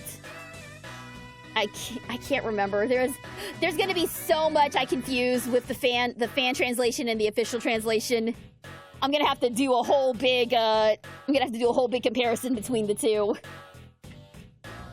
But yeah, that's gonna be number 2. That's gonna be up on the list after we finish the first Investigations game. Aww. Prosecutor's Path. Yes, Prosecutor's Path was the name of the fan translated name. Prosecutor's Gambit is the official. Bye, Lang. I hate seeing you leave, but I love watching you walk away. Please wait. Agent Shina. Why does Agent Lang hate all prosecutors so? Like you're gonna get any answers from her. Or not. Lang is the head of the long-honored House of Lang in Zhangfa. The heads of all police-related divisions in the country were of Lang blood. Were? What do you mean by that? Aren't they still? They were revered, but that was long ago. They don't hold that sort of sway anymore. And it was all because of the courts. How can that be? A prosecutor once withheld and tampered with the evidence one of the Lang detectives found. That evidence's purity was tarnished and cost the Lang family its honor and trust. But not all prosecutors are like that. Hashtag not all prosecutors. Even so, Lang will never respect the court again, or any prosecutor. So Agent Lang is a man who hates all courts and is unwilling to forgive prosecutors. Man, what a piece of work that guy is. Come on, Jim. We better catch up. Yep. We still gotta deliver that thing to the old man, after all. Later, losers. And here comes the wrap-up. Detective Gumshoe, I believe it's time we wrapped up and headed out ourselves. Yep. You going home, Mr. Edgeworth? No, I've done nothing but be entangled in one mess after another since my return. If it's all right with you, can you drop me off at my office? No problem, sir. Excuse me. Yep. What is it? That is, thank you very much. Oh, it's okay. No need to thank me, pal. Just doing my job as a detective. I guess I was fooled pretty badly by Lance. Oh, cruel fate! What's a woman to do when she's been hurt by the one she loves? And to think, I never realized my father was right there. I never said anything to him. I knew it! I'm a failure! There she goes again, talking to herself. Miss Pops, I wonder if you know why your father participated in the kidnapping. No, I have no idea. Your father died while he was trying to stop Lance. Which means that from the beginning, he had no interest in the stage self-abduction. Wait, then why did he... I believe it was because of your presence, Miss Pops. Do you have a favorite case so far? Ooh, probably Turnabout Goodbyes is my favorite. With Bridge to the Turnabout running a pretty close second. But Turnabout Goodbyes is my all-time favorite. That one was just crazy from start to finish. And also seeing Manfred von Karma get his comeuppance was... mwah! Beautiful. I've got a friend working on Turnabout Goodbyes. Yay! So good, so good.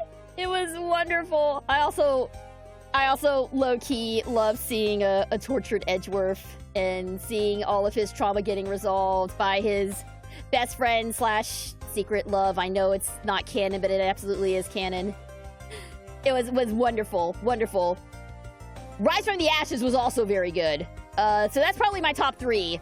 Turnabout Goodbyes, Bridge to Turnabout, Rise from the Ashes. That's my that's my hierarchy. That's my tier list.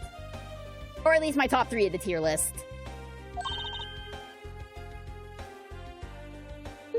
Me? Lance realized that the two of you were related, which is why he used you as a hostage, to coerce Mr. Deveray to cooperating. Father! As a felon, he could not tell you of his real relation to you. However, as the Amano family butler, at the very least, he was able to watch over you. It was all he could do. But that was the shape of his overflowing love for you.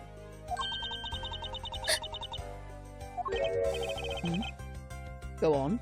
Speak your mind.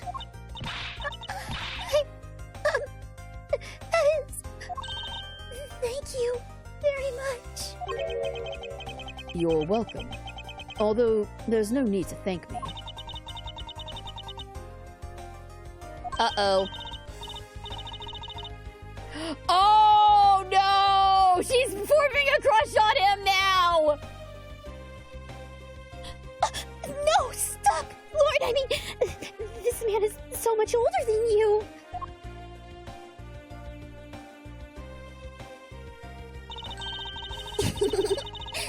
Looks like you've completely stolen her away, Mr. Edgeworth.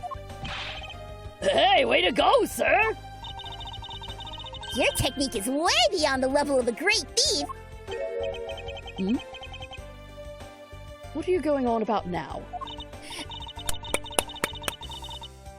Beautiful! Beautiful! The man has no idea that he stole that girl's heart. Oh! Just say that he's gay and move on, please. This man is absolutely homo. His eyes are only for Phoenix. Yes, 100%. 100%. I love it. I love it. I love it. Right where forever. Right where forever. The ship will always sail. I'm currently playing the second game. I'm not going to spoil anything, but I will say some of the cases you're going to enjoy. Yay! I can't wait! I can't wait! Wow. Your deducing skills may be sound, but you have no street smarts. That's Mr. Edgeworth for you. Yeah. I mean, he still hasn't figured out who I am at all. If you haven't remembered in all this time, I guess I'm just gonna have to say it. This isn't the first time we've met, you know. Hey, what do you mean, pal? Mr. Edgeworth, how do you know this girl? Looks like you totally forgot me too, Gummy. Gummy? What? What are we getting out? Here. Maybe this'll jog your memories. I promised I'd return this to you one day. Remember? That's...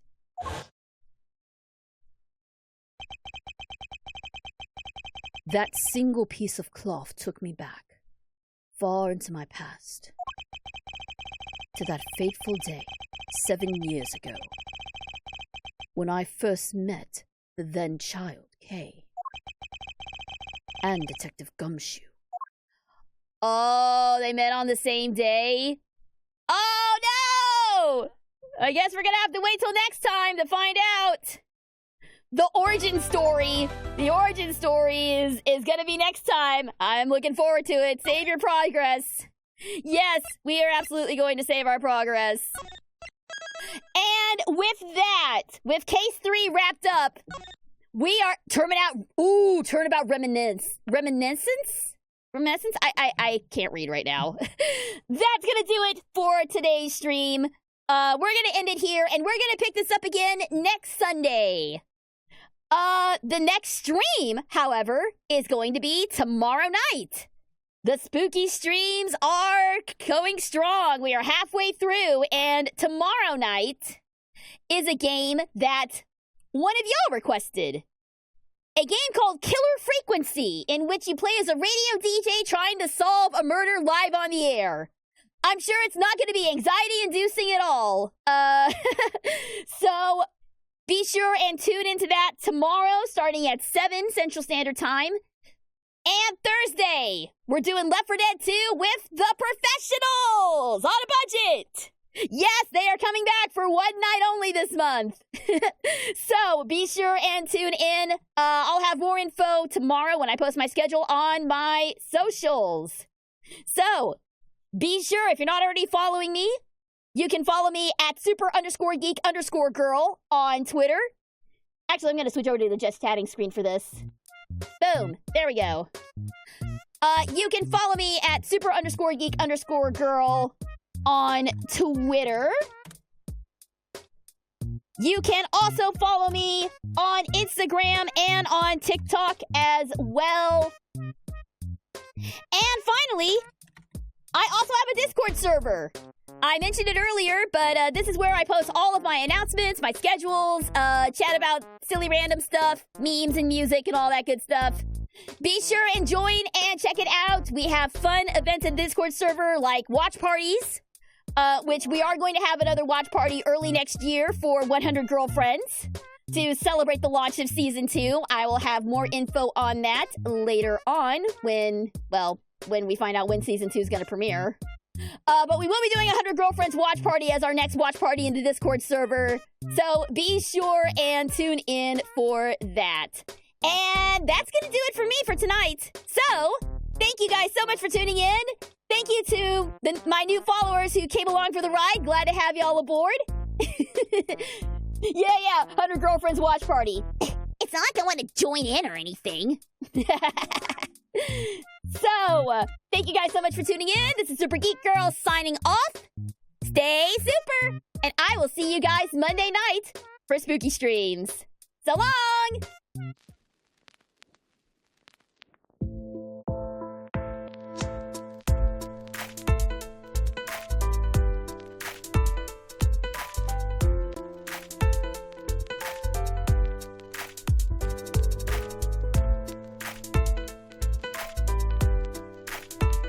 You know me, the fighting freak Knuckles, and we're at Pumpkin Hill. You ready?